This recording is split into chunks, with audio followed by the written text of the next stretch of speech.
Bismillahirrahmanirrahim. Assalamualaikum warahmatullahi wabarakatuh. Alhamdulillah, nahmaduhu wa nasta'inuhu wa nastaghfiruh wa na'udzu billahi min syururi anfusina wa min sayyiati a'malina may yahdihillahu fala mudhillalah wa may yudhlil fala hadiyalah. Asyhadu an la ilaha illallah wahdahu la syarikalah wa asyhadu anna Muhammadan abduhu wa rasuluh. Allahumma shalli wa sallim wa barik ala sayyidina Muhammadin wa ala alihi wa sahbihi ajmain. Amma ba'd. Alhamdulillah, ini pertemuan pertama lagi nih ya? Ya. Oh, yes. Jadi ini semester baru muka lama berarti ini? Ya. Ini jadi semester apa? Semester 6 ya? Absen dulu ya, Sukma ya? Hadir. Syukur. Hadir. Sagung.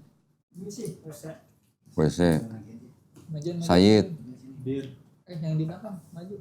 Rustan, Okta, Kodri, Indra,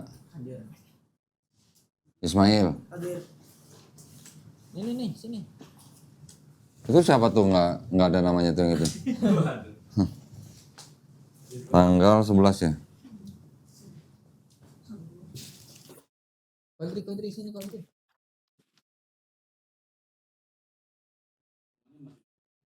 Kalau enggak nih karpetnya dilipat aja ke sono. Karpetnya dilipat ke sono. Apa? Sukma bangun dulu, karpetnya dilipat ke sono, digulung ke sono, baru maju semua. Maju lah kalian.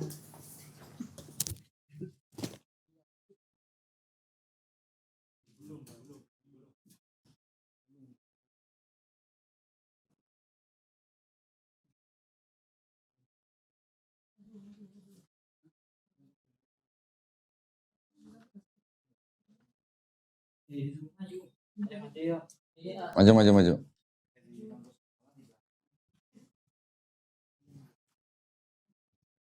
Ini kameranya nggak perlu di sebelah sini, toh agak sini, biar mereka bisa majunya enak, nggak kehalang kamera tuh. Kameranya sebelah sini aja. Maju lagi dong. Ayo di belakang.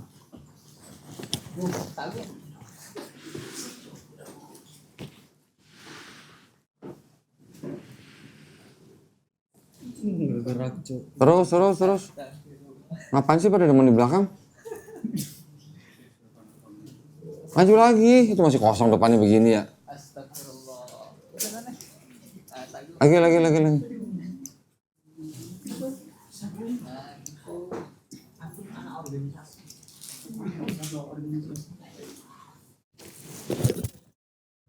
Jangan ngadep ke sono, lu di tengah aja ngadep ke sini, jangan ke pinggir. Kenapa maunya di pinggir-pinggir? Mau senderan ya?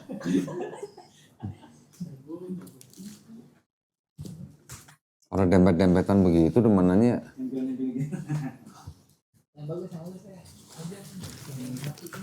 Ini absennya nih. Siapa?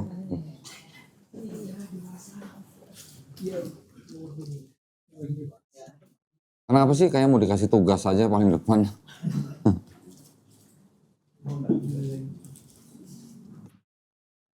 Oke, alhamdulillah ya kita bisa lanjut lagi dengan teman-teman yang wajah lama. Jadi saya berharap yang kemarin satu semester kemarin itu kita ada bolong berapa pertemuan ya? 3 ya kalau nggak salah ya? 3 bolong ya? Terus kemarin kalian udah ini kan udah apa namanya? UAS kan ya? Udah selesai? Gimana soalnya? Gampang apa susah? Gampang kalau inget. Masih sejarah. Ya. Kenapa saya kok lebih mengarah kepada sejarah-sejarah? Itu nanti sangat-sangat penting ketika kita berdialog. Kalau berdialog kita nggak pegangan sejarah, nanti jatuhnya apa? Asumsi, ya kan? Makanya ketika saya berdialog dengan teman-teman kita yang dari sana, kalau bicara teologi itu tinggal asumsi-asumsi doang itu bisanya, ya. Kalau teologi berarti kita juga harus lihat dari sejarahnya gimana. Kalau kita paham sejarahnya, mereka nggak akan bisa kabur gitu. Ya. Kita mau evaluasi dulu nggak yang dari semester kemarin, ada yang mau dibahas atau apa gitu nggak dari yang semester kita sebelumnya? Kan di channel saya kan ada video-video dari kuliah-kuliah yang sebelumnya. Itu sebenarnya sangat-sangat penting juga buat kalian tonton gitu ya. Kalau kalian tonton itu, nanti istilahnya ilmu kalian nanti akan lebih banyak daripada yang kuliah sebelumnya, harusnya. Kecuali kalau yang kuliah sebelumnya juga nonton yang video-video belakangan gitu ya. Kalau yang nontonnya cuma sepotong-sepotong, sedikit-sedikit ya, yang didapat di semester itu nggak akan banyak. Tetapi kan selain dari saya kan juga dapat materi dari Ustadz Abu Didat kan ya. Nah itu juga kan bisa digabungkan. Sayangnya yang di Ustadz Abu Didat nggak direkam sih ya. Hah? Jadi yang dapat ilmunya tuh yang datang doang gitu ya. Yang nggak datang nggak dapat ilmunya gitu ya. Nah jadi saran saya bener kalian harus bener-bener tonton juga video-video yang lain yang sebelumnya. Buka di channel saya, cari playlist kuliah STD Muhammad Nasir. Kalau bisa ditonton semua, kalian akan cepat mahir gitu dalam kristologi. Beneran. Oke. Kita mau bahas dulu yang semester kemarin, ada yang mau dibahas nggak? Poin-poin apa gitu yang kira-kira mungkin ada yang belum jelas atau apa gitu. Ada sebelum kita ke materi selanjutnya? Silakan, saya kasih kesempatan dulu nih. Ada yang mau dibahas nggak? Masih inget kan apa aja yang dibahas kemarin, semester kemarin? Coba buka lagi catatan-catatan, kalau ada yang nggak jelas mau ditanya dulu sebelum kita lanjut, jadi nanti kita nggak maju mundur gitu.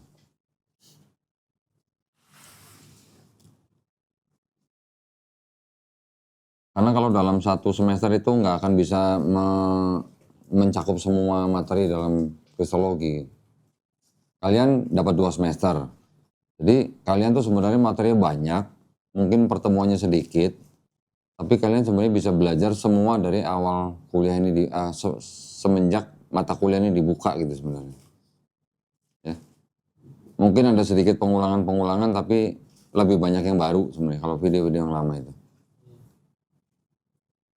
Ya, jadi nanti saya juga ingin kasih kalian tugas, tonton video saya yang sebelum-sebelumnya dengan teman-teman semester sebelumnya, terus kalian buat ringkasan. Ya, supaya kalian paham di video tuh ngomongin apa gitu.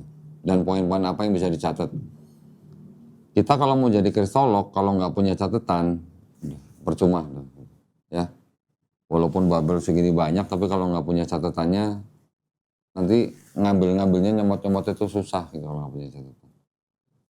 Oke, ada yang mau dibahas nggak yang sebelum-sebelumnya? Atau mungkin ada yang kalian tonton dari video-video di channel saya atau di channel lain? Atau kalian nonton dari video-video dari orang-orang di luar Islam yang mungkin menyerang Islam atau apa gitu, kita mau bahas dulu, silakan. Ya, silakan. Siapa Joni? Joni, Elia. Siapa? Podri apa sih? Enggak, maksudnya ini mau bahas itu. Enggak sih, cuman pengen tambah jawaban aja. Oke, apa? Kemarin sempat diskusi di salah satu sosmed. Nah, jadi gini, pertanyaan dia tuh kan Nabi Muhammad itu kan setiap sholat membaca Al-Fatihah. Salah satu ayat dalam Al-Fatihah itu ihdinas siratal mustaqim. Yang artinya tunjukilah kami jalan yang lurus.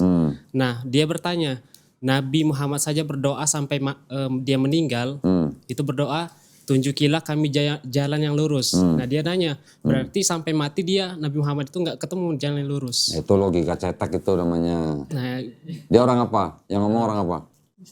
Kristen. Kristen. Ya suruh buka Bible-nya, ada nggak doa Bapa kami? Kan di dalam Bible mereka juga ada doa Bapa kami kan? Kan doa yang didoakan mereka juga itu aja kalimatnya gitu kan. Jadi Al-Fatihah itu adalah memang firman Allah yang kita jadikan doa. Nah sekarang orang Islam kan yang berdoa kan bukan cuma orang Islam yang baru lahir aja atau yang orang Islam yang udah 10 tahun 20 tahun yang lalu. Bisa aja orang Islam yang baru masuk Islam, mualaf gitu kan. Ya doa itu jadi sifatnya universal. Bukan berarti kalau tunjukilah kami jalan yang lurus, dia belum tahu jalan yang lurus, orang di Qurannya udah ada ayatnya. Siapa jalan yang lurus? Jangan. Nah itu Allah. Ayatnya?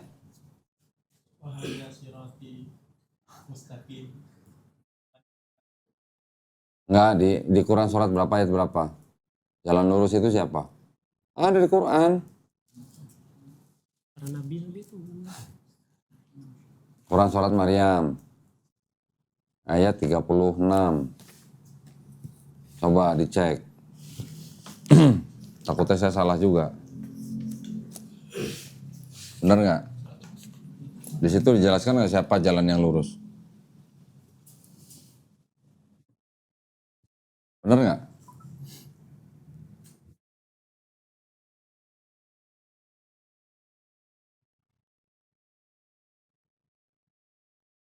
Dan sesungguhnya Allah itu Tuhanku dan Tuhanmu, maka sembahlah Dia.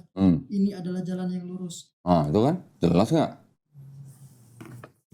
Jadi orang yang sudah tahu Quran, ya dia udah tahu jalan lurus itu siapa. Dan itu udah jelas tuh. Sembahlah dia. Sembahlah dia itu berarti kan apa? Sembahlah Allah. Ini adalah perkataan Nabi Isa kepada Bani Israel. Sesungguhnya Allah itu adalah Tuhanku dan Tuhanmu, maka sembahlah dia, ini adalah jalan yang lurus. Udah jelas. Ya, cukup menjawab nggak? Atau kurang? Kurangannya sih. Kurangnya apa? Tambahan lagi. Oh tambahan lagi. Udah dikasih ayat juga. Yang Bible tadi ayat berapa? Cari doa Bapa kami deh. Matius berapa ya? Di Matius ada. Cari aja. Bukan berarti kalau tunjukilah kami jalan yang lurus terus kita nggak tahu jalan yang lurus.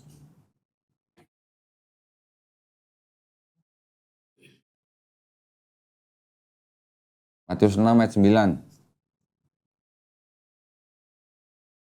Kalau kita mau menggunakan standar yang sama dengan mereka, di doa Bapa kami apa? Bapa kami yang di sorga, dikuduskanlah namamu. Emang namanya dia belum kudus apa gimana? Hah? Itulah kira-kira. Kita juga paham bahwa doa ini adalah doa yang memang mereka wajib ikuti. Ini yang diajarkan oleh yang disebut dengan Yesus. Ya, kita kan, ini kan ranah mereka. Kita nggak sampai mengkritik kayak begitu. Kalau mereka mengkritik begitu berarti standarnya cetek gitu. Karena mereka nggak tahu Quran gitu aja. Ya, belum lagi kalau kita tanya begini. Tulisannya doanya Bapa kami yang di sorga. Ya kan? Boleh nggak kalau saya tanya gini? Kalau gitu Bapak sama sorga gedean mana? Kan Bapak kami yang di sorga. Berarti Tuhannya bertempat gitu kan? Di sorga. Berarti gedean mana sorga sama Bapaknya? Surga. Nah. Gitu kan? Terbantu. Simpel kan? Itu masih banyak lagi nanti di sini. Kalau di Islam Allah tidak bertempat ya Pak? Ya, di mana tempatnya? Di arsy itu apa? Beristiwa, bukan bertempat. Allah kan tidak bertempat, tidak terikat waktu, tidak terikat tempat. Iya. Nah, ars besarnya seperti apa? Hah? Nggak tahu? Makhluk Allah yang paling besar. Iya, paling besar. Besarnya seperti apa? Belum pernah baca hadis yang cincin dibuang di padang pasir? Nah, ya kayak gitulah. Manusia dibandingkan bumi aja, manusia nggak ada apa-apanya kan? Bumi dibandingkan matahari aja, matahari itu besarnya 1,3 juta kali dari bumi. Baru matahari. Belum bintang-bintang yang jauh lebih besar dari matahari. Itu belum langit pertama gitu. Bumi dibandingkan langit pertama seperti cincin dibuang di padang pasir. Kayak apa tuh besar langit pertama dibandingkan bumi? Kita dibanding bumi aja nggak ada apa-apanya gitu. Nah ini langit 7 langit plus bumi plus Sidratul Muntaha besarnya dibandingkan dengan ars seperti cincin dibuang di padang pasir juga. Nah kalau Allahnya aja beristiwanya aja di ars, berarti ars sama Allah gedean mana? Ya pasti gedean Allah. Nah gedenya seperti apa? Makanya kita bacanya kan Allahu Akbar. Maha besar. Besarnya seperti apa? Udah nggak kebayang orang Sampai sekarang aja nggak ada manusia yang bisa menyentuh langit pertama. Gitu. Nah kalau ini Bapak kami yang di sorga, lah gedean mana sorganya sama Bapak? Hah? Padahal kalau di Islam sorga itu kan cuma ciptaan. Nah, apakah Allah di sorga? Allah di sorga nggak? Dia beristimewa. Takut amat jawabnya. Akidah itu.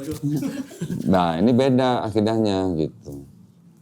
Sorga itu kan hanya ciptaan Allah SWT untuk orang-orang beriman. Berarti apakah Allahnya di sorga? Ya enggak. Sorga sama Allah dibandingkan gedenya ya nggak ada apa-apanya gitu. Oke? Cukup?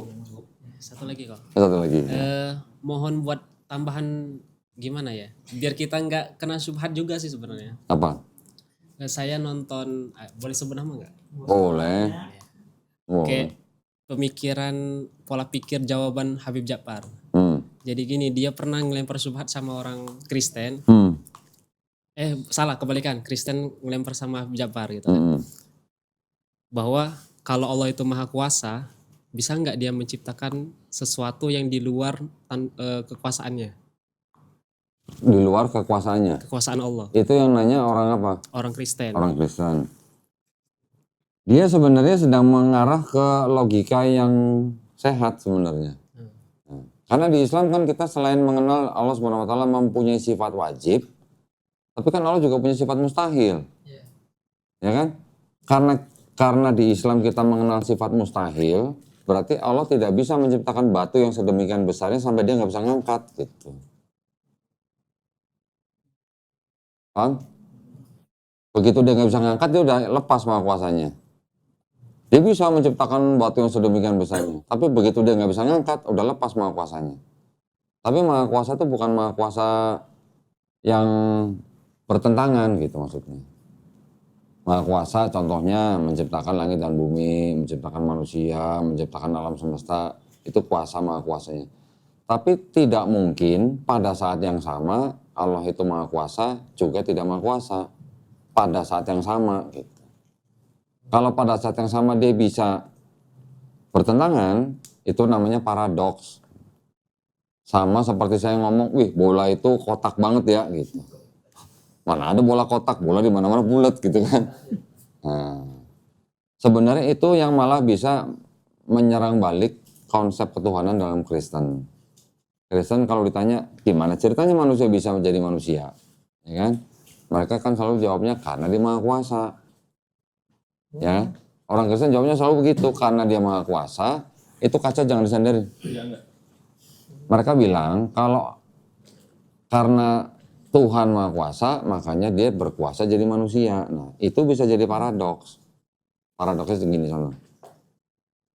Kan tadi kita bilang kita mengenal sifat ya, sifat dari yang maha kuasa juga kan ada sifatnya. Yang maha kuasa juga salah satu sifat gitu. Kalau dia maha kuasa, sifatnya maha, kan dia juga punya sifat lain. Maha suci, maha benar, maha pengampun, maha kaya, maha memberi dan sebagainya lah ya. Tapi bisa nggak pada saat yang sama dia maha kuasa atau maha suci, tapi tidak maha kuasa juga, tidak maha suci juga pada saat yang sama gitu. Nggak bisa. Lu IQ-nya berapa? Pernah diukur? Belum. Anggaplah 120 ya. Anggap aja 120. Bisa nggak pada saat yang sama IQ lu juga 0 pada saat yang sama? Pada yang sama? Ya nggak bisa. Nah iya makanya. Bisa nggak lu terbang seperti burung tanpa alat? Nggak bisa. Karena kita punya kodrat. Burung juga punya kodrat. Allah juga punya kodrat. Pada saat yang sama Allah nggak bisa jadi ciptaan gitu. Karena dia yang maha pencipta. Nah, kalau mereka bilang karena Tuhan Maha Kuasa makanya dia bisa jadi manusia, nah tanya, bisa nggak jadi iblis gitu? Saya selalu nanya gitu. Karena apa? Sifatnya iblis berlawanan dengan sifat Allah. Allahnya maha benar nggak? Pasti. Pasti maha benar. Iblis? Salah. Mungkin ada benarnya tapi banyak nggak benarnya kan pasti kan? Nah, mungkin nggak pada saat yang sama Allah yang maha benar itu juga punya sifat yang nggak benar gitu. Kalau nggak mungkin, berarti tidak mungkin Allah itu menjadi ciptaan. Sama juga Allah juga nggak mungkin jadi manusia. Paham sampai sini ya? Kan nggak mungkin pada saat yang sama kita pintar tapi juga bego. Gitu. Ya kan?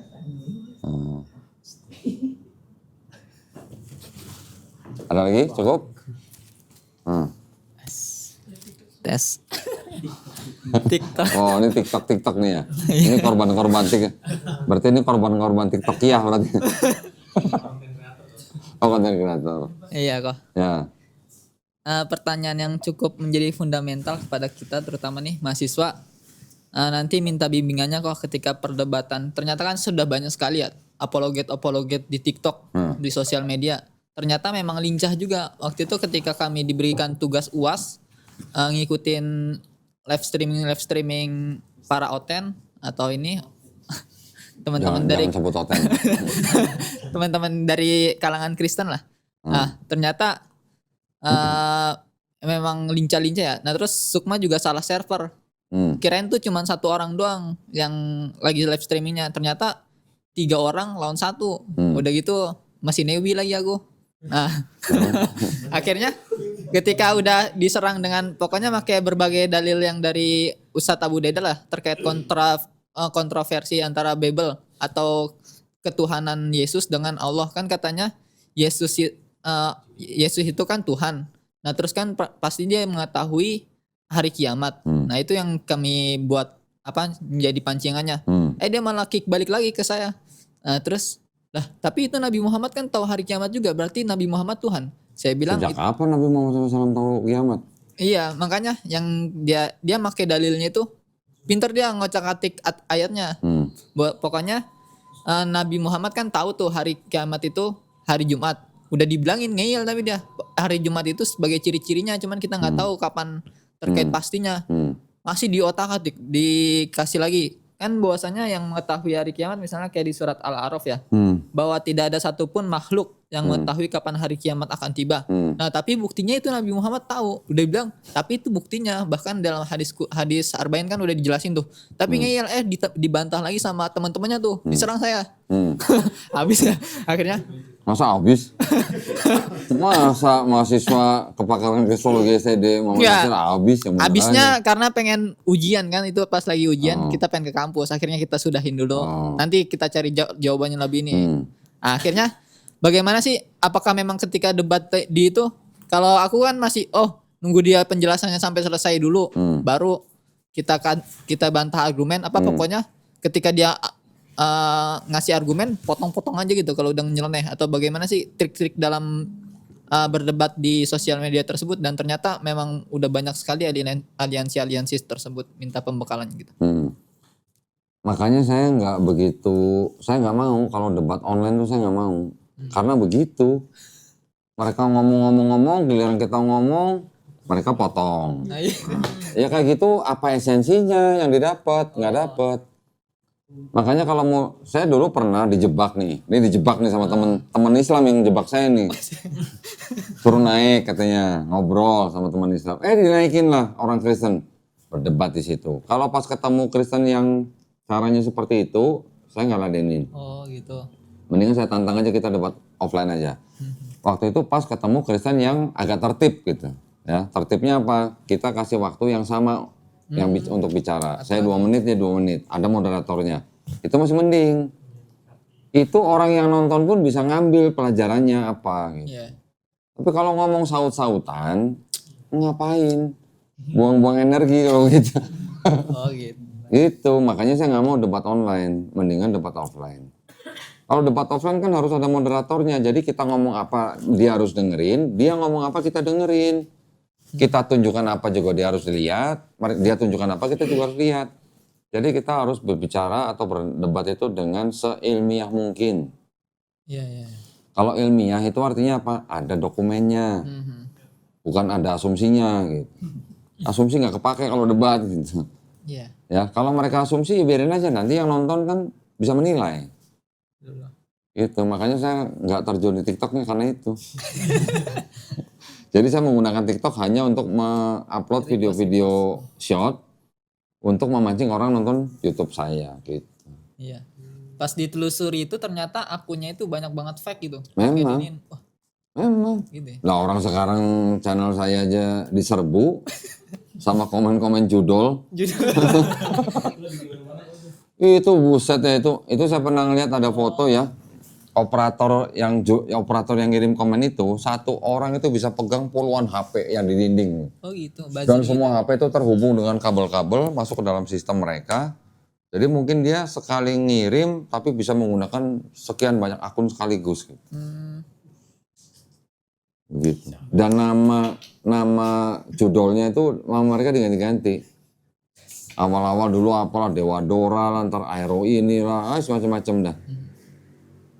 Ya itu, aduh, gimana ya, bagaimana kita memprotek aja dah.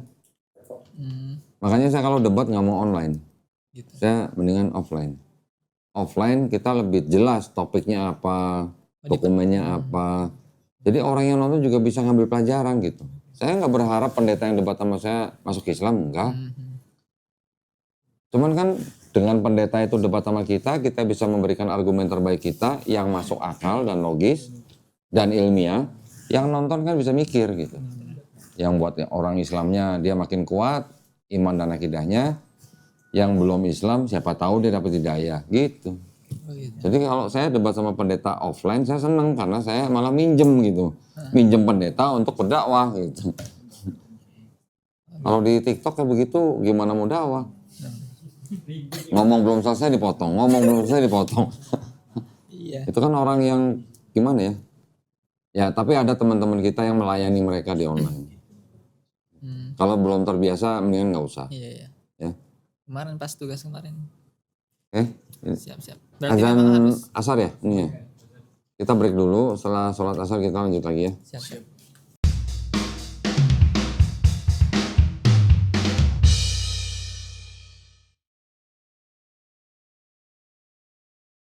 Baik, kita lanjut ya. Udah sholat asar. Tadi mau dilanjutin nggak? Pertanyaan tadi Sukma udah ya? Oh iya. Berarti kesimpulannya ketika ada perdebatan tentuin dulu temanya, orangnya juga jelas gitu. Kalau mau debat sebaiknya offline. Nah, ketemuan aja, punya dokumen-dokumen yang bisa ditunjukkan gitu. Tapi kalau cuman buat sebagai pengamat dulu nggak apa-apa ya. Tapi sebaiknya jangan terlibat dalam perdebatan-perdebatan online kalau kita belum menguasai materinya. Gitu aja. Suka random memang. Ya, ada lagi? Udah. Silakan. Nah, nanti jangan giliran udah waktunya ini baru mau nanya nggak ada kesempatan. Jangan. Kan tadi yang masih sama juga yang tentang jalan yang lurus. Kalau mereka itu kan kadang membandingkannya itu dengan ayat di dalam Bible itu yang akulah jalan yang lurus. Yang Yesus berkata akulah jalan yang lurus. Di mana di Bible? Iya. Bukan jalan yang lurus kalau di Bible. The way of Akulah jalan dan kebenaran dan hidup. Tidak ada yang sampai kepada Bapa kecuali melalui aku. Terus? Kalau mereka anggap itu mereka udah jelas. Ibaratnya itu Siratal Mustaqimnya itu udah jelas. Sudah ada. Sedangkan kalau Nabi Muhammad SAW itu kan masih terus berdoa ya kan. Berarti belum jelas. Karena masih mengharapkan jalan yang lurus. Berarti kan kalau kita berpikir itu kalau kita berdoa berarti belum terjadi. Nah, sedangkan di dalam Bible mereka membandingkan dengan ayat tersebut yang mengatakan kalau itu sudah pasti kalau dalam Kristen. Saya jawab dari sisi Bible dulu ya. Kalau mereka menganggap Yesus sebagai jalan satu-satunya jalan kepada Bapa atau satu-satunya jalan keselamatan, terus jalan keselamatannya buat bangsa-bangsa Israel sebelum Yesus siapa? Mereka mau jawab apa silakan. Misalnya, mereka mau jawab bilang hukum Taurat. Kalau gitu kenapa nggak nyembah hukum Taurat sebagai Tuhan? Jadi kita harus menyamakan dulu standar mereka nih. Standarnya apa? Kalau standar mereka karena Yesus jalan dan kebenaran dan hidup sama dengan Yesus sama dengan Tuhan, kita pakai standar itu ke perjanjian lama. siapa jalan kebenaran bangsa Israel sebelum ada Yesus? Gitu. Mau jawab siapa mereka kira-kira coba? Mau hukum Taurat, kenapa kan nyembah Taurat sebagai Tuhan? Kalau mau Musa, ya kenapa kan nyembah Musa sebagai Tuhan? Gitu. Jadi jalan kebenaran itu kan bisa diartikan begini, itu hanya jalan kalau mau selamat. Gitu. Sekarang jalan keselamatan buat bangsa Israel siapa? Zamannya Nabi Musa. Ya Nabi Musa. Walaupun tidak tercatat Musa bilang akulah jalan dan hidup dan kebenaran. Tapi kita bisa berpikir bahwa bangsa Israel itu ya bisa selamat, bisa istilahnya hidup kekal, bisa masuk surga. Kalau mereka mengikuti ajaran yang dibawa oleh Nabi Musa. Kan gitu. Jadi logikanya juga harus jalan. Ya. Lagi pula yang namanya istilah jalan itu sudah biasa buat orang-orang di sekitar situ dan dari zaman-zaman sebelumnya. Dewa Mitra juga disebut jalan. Jalan kebenaran. Dewa Mitra. Pernah dengar Dewa Mitra? Dewa Mitra yang di Persia yang dibawa ke Romawi. Itu juga disebut sebagai jalan. Apa bedanya sama Yesus gitu. Jadi kita melihatnya dari dua sisi. Oke, kalau mau sebut jalan itu artinya bisa ya penunjuk jalan gitu. Sekarang misalnya, siapa kamu tadi namanya? Sabi. Said apa? Said mau ke Ancol. Ya. Lewat jalan tol Jagorawi gitu. Tujuannya Said ke Ancol atau jalan tol Jagorawinya? Ancol. Tujuannya. Ya. Jadi ada jalan, ada tujuan. Yesus itu jalan untuk menuju tujuan kan begitu. Yang mau disembah jalannya atau tujuannya? Nah, kalau dalam hal ini Yesus menjadi jalan untuk sampai kepada Bapa. Kan tujuannya Bapa berarti. Mau nyembah Bapa atau nyembah jalannya? Tuh. Kalau Kristen yang dilakukan Kristen kan mereka menyembah jalan dan tujuan. Menyamakan jalan dan tujuan. Tapi yang dengan akal sehat, yang kita sembah nih harusnya jalannya atau tujuannya. Ya, dari sisi Bible. Dari sisi Quran, tadi kan sudah saya kasih ayat tuh, Quran surat Maryam ayat 36. Bahwa Nabi Isa alaihissalam berkata kepada Bani Israel, Allah Subhanahu wa taala adalah Tuhannya Nabi Isa dan Tuhannya Bani Israel. Sembahlah Dia. Inilah jalan yang lurus gitu kan. Berarti orang Islam yang tahu Quran sudah tahu jalan lurus itu adalah ya Allah Subhanahu wa taala. Nah, kalau perkara berarti kalau Nabi Muhammad SAW setiap kali sholat selalu minta tunjukilah jalan yang lurus, itu bisa dianggap sebagai begini, sebagai pengingat gitu. Pengingat ketika dalam doa, tunjukilah kami jalan yang lurus, tapi kita udah tahu nih jalan lurus Allah nih. Kalau kita nggak baca tunjukilah jalan yang lurus, bisa lupa nggak kita? Bisa lupa. Terus kalau orang yang baru masuk Islam, berdoa juga Al-Fatihah, juga gitu kan. Mereka mungkin masih belajar gitu. Setiap kali berdoa tunjukilah jalan yang lurus. Jadi itu juga pengingat bahwa jalan yang lurus itu adalah Allah Subhanahu wa taala. Gitu sebenarnya simpelnya. Cukup jawab? Ada lagi yang kalian dengar gitu di online atau apa yang kalian mungkin belum bisa jawab, atau mungkin kalian punya pertanyaan sendiri tapi belum tahu jawabannya gitu. Yang saya bisa jawab saya jawab, kalau saya nggak tahu saya cari jawabannya. Mungkin satu lagi tentang masalah yang mungkin udah sering gitu, tentang kata Tuhan asalnya itu. Karena kalau kita lihat di media sosial di Instagram itu ada contohnya itu Atma itu. Apa? Di Atma ada, saya lupa namanya siapa Suk? Kenapa? Atma yang ini. Sebentar. Dia menyebutkan kalau kata Tuhan itu ya berawal itu maksudnya ada itu dari Kristen mengklaim. Dari kata Tuhan. Terus? Ya. Terus jadi kan sempat dibantah kalau kata Tuhan itu bukan berasal dari tradisi kekristenan kan. Terus? Nah, tapi yang siapa apologet Kristen ini mengklaim bahwa itu dari kekristenan. Terus? Jadi dia bilang saya mengucapkan sama-sama, begitulah kurang lebihnya. Mengucapkan sama-sama. Sama-sama. Maksudnya kita seharusnya berterima kasih kepada mereka. Oh. Terus Ya itu mungkin pertanyaannya jadi apa? apa sih asal usulnya sehingga kita bisa tahu. Oke, tanya ke dia. Tahu nggak sejarah penerjemahan Bible ke bahasa Melayu? Yang orang-orang Belanda terjemahkan ke bahasa Melayu, ada Ledecker, ada Klinkert. Mereka menerjemahkan Bible mereka dari bahasa Belanda ke bahasa Melayu. Ledecker ke bahasa Melayu tinggi, Klinkert ke bahasa Melayu rendah. Itu pakai jasa siapa? Gitu. Di dalam Bible mereka yang lama itu juga ada kata insya Allah, ada kata assalamualaikum, ada kata masjid, ada kata Ka'bah. Kenapa dia nggak berterima kasih kepada orang Islam yang ngebantu orang Belanda nerjemahin pertama kali itu? Buktinya masih ada nih. Nih di sini yang kuno-kuno ini.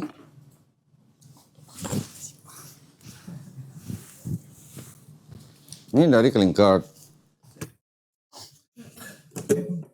Kalau dia minta kita berterima kasih sama dia, harusnya dia dulu yang berterima kasih kepada orang Islam. Orang Islam itu yang membantu mereka menerjemahkan Bible mereka. Bahkan di sini, bentar, ada kata insya Allah di sini. Dari mana ini kata insya Allah? Kalau bukan dari orang Islam, kan? Belum lagi yang di sini kata assalamualaikum ada di sini. Allah sendiri juga dari Islam ya? Kata Allah sendiri dari mana?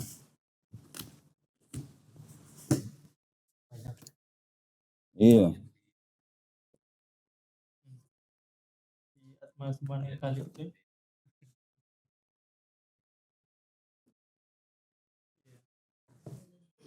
Terus video sebelum video yang Ini di Bible ini ada kata Ka'bah, ada kata masjid. itu bukan yang Belanda bukan?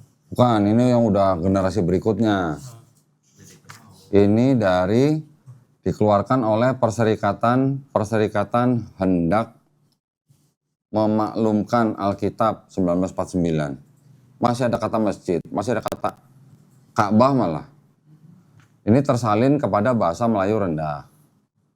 Berarti ini yang mungkin diteruskan dari terjemahnya Klinkert. Nih Lukas berapa nih? Lukas 4 ayat 20. Ada kata masjid. Lukas 4 ayat 9. Iblis menaruh Tuhan di atas bumbungan Ka'bah.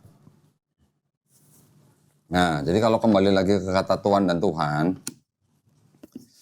kata Tuhan dan Tuhan itu sebenarnya bukan asli dari Kristen, tapi memang gejala bahasa Indonesia. Gejala bahasa Indonesia itu yang dimaksud seperti apa? Contoh misalnya, kata embus sama kata hembus gitu. Ya, embus tanpa H, hembus pakai H. Artinya sama nggak? Sama. Pada zaman dulu, pada zaman itu, kata hembus dan kata embus itu artinya sama. Kata Tuhan dan kata Tuhan juga artinya sama. Dulu. Sekarang maknanya berubah nggak? Sekarang berubah maknanya. Ada yang berubah, ada yang tidak berubah. Contoh kata embus dan hembus. Cuman yang dipakai hembus sekarang gitu kan. Kata Tuhan dan Tuhan sekarang maknanya berubah. Tuhan diartikan kepada manusia, bisa kepada Tuhan. Kalau Tuhan udah pasti sesembahan. Jadi kalau orang itu minta kita berterima kasih sama Kristen, salah alamat sebenarnya. Itu hanya gejala bahasa aja. Tapi yang benar adalah Kristen yang harus berterima kasih kepada orang Islam yang membantu mereka menerjemahkan ke dalam bahasa Melayu. Cukup menjawab? Ada lagi? Kalau hari Minggu itu benar dari gereja kata-kata Minggu itu. Hari Minggu tuh juga gejala bahasa.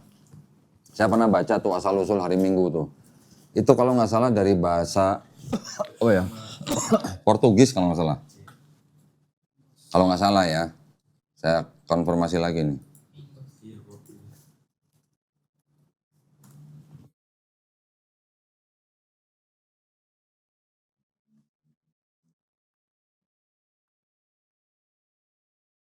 Tuh dari kata, diambil dari bahasa Portugis, Domingo, dari bahasa Latin Dis Dominicus yang berarti dia dosen hor atau hari Tuhan kita. Maka dalam bahasa Melayu yang lebih awal kata ini diajar sebagai Domingo. Ya, baru di sekitar akhir abad 19 dan awal abad 20 kata ini diajar sebagai Minggu. Itu dari bahasa Portugis. Terus yang jadi pertanyaan? Masih nyambung tadi. Oke. Jadi lebih afdol ahad ya Pak. Loh, kalau ahad dari bahasa Arab. Ya Indonesia ini kan bahasa yang boleh dikatakan bahasa yang miskin. Miskin apa? Miskin kosakata. Banyak menyerap dari bahasa asing. Dan nggak cuma bahasa Indonesia aja. Bahasa-bahasa lain juga banyak yang menyerap dari bahasa-bahasa daerah lain atau bangsa lain. Banyak. Bahasa Inggris sendiri juga banyak menyerap dari bahasa lain. Bahasa Yunani pun yang sebagai bahasa awalnya kitab orang Kristen juga banyak menyerap dari bahasa mana? Persia, India, sama. Jadi kalau cuma masalah bahasa jangan dibawa-bawa ke agama gitu. Ya. Ada lagi? Hah? Yang sudah pernah menjelajah apa namanya? TikTok Kia apa? Makia. Berarti nggak? Atau yang kalian mungkin punya pertanyaan apa yang belum terjawab gitu? Ini marah biasa.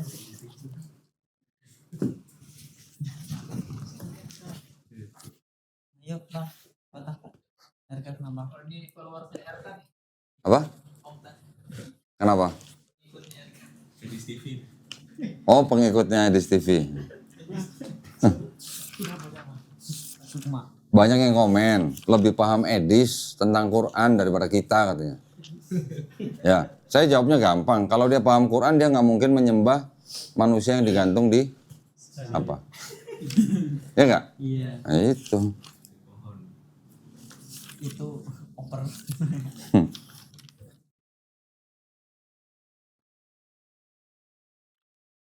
Oke, ada lagi?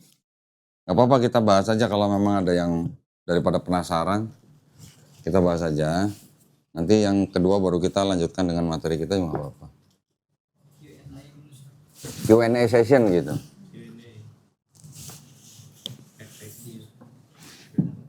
Ayo. Apalagi yang sering muncul di medsos gitu apa? Kan mereka sekarang sudah banyak membuat konten-konten dengan menggunakan fashion Islami, ya kan? Ada perempuan-perempuannya pakai hijab, pakai gamis, tapi sebenarnya bukan Islam. Ada yang laki-lakinya pakai kopiah, pakai peci, ternyata bukan Islam. Mereka bilang peci itu budaya Indonesia, bukan budaya Islam, kayak gitu. Tapi hijabnya gimana? Ada sekarang udah mulai bermunculan.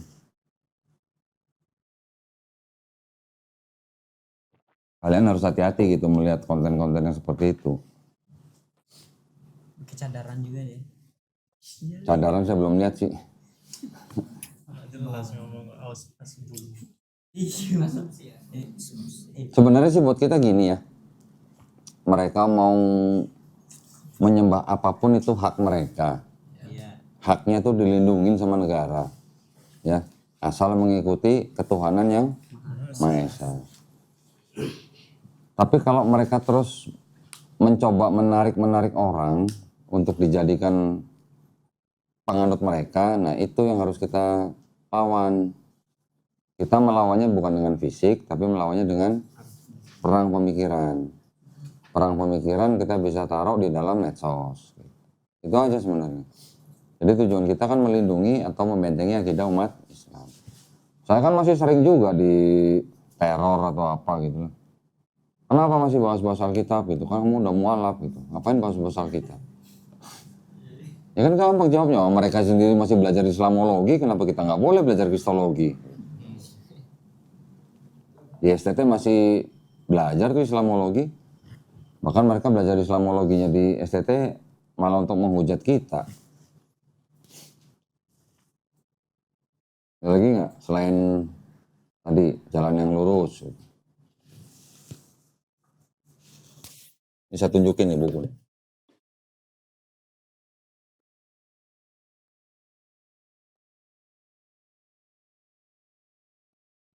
Tadi kan saya bilang istilah jalan ya, bukan jalan yang lurus ya. Kalau di Islam kan istilahnya jalan yang lurus.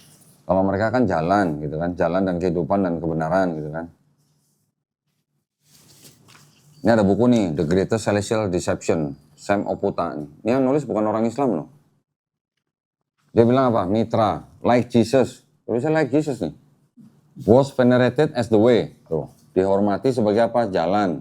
The truth, kebenaran. The life, kehidupan. The light, terang. The word, firman. The son of God, anak Tuhan. And as the good shepherd, gembala yang baik. Ini semua gelar-gelar ini gelar-gelar yang ada di Bible untuk Yesus. Ini mitra, dewa mitra. Ini bukan kita yang ngomong loh. Ini bukan orang Islam yang ngomong loh. Ya. Kalau mereka membanggakan Yesus sebagai jalan, makanya Yesus sebagai Tuhan, ya tanya, kenapa ini juga kok mirip sama mitra ya gitu. Dewa mitra.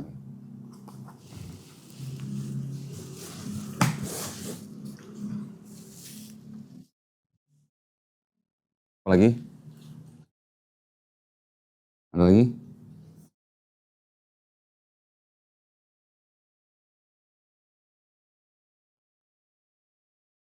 Yang sudah pernah coba ikut debat di TikTok selain Sukma siapa lagi? Hah? Sayyid? Saya belum. Belum. Yang lain belum. Paling susahnya itu kalau ikut debat di TikTok itu suka matiin mic dia. Nah, buat apa debat kayak begitu? Kita ngomong dia matiin mic lah. Buat apa kita debat sama dia kalau begitu? Kalau mau debat ya harus yang fair lah.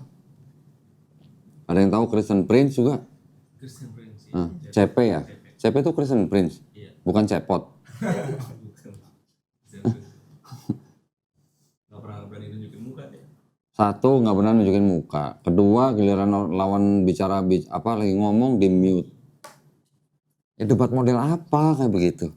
Mendingan gue debat sama Hendry tanda. Ya nggak? Iya. Gentle, laki-laki.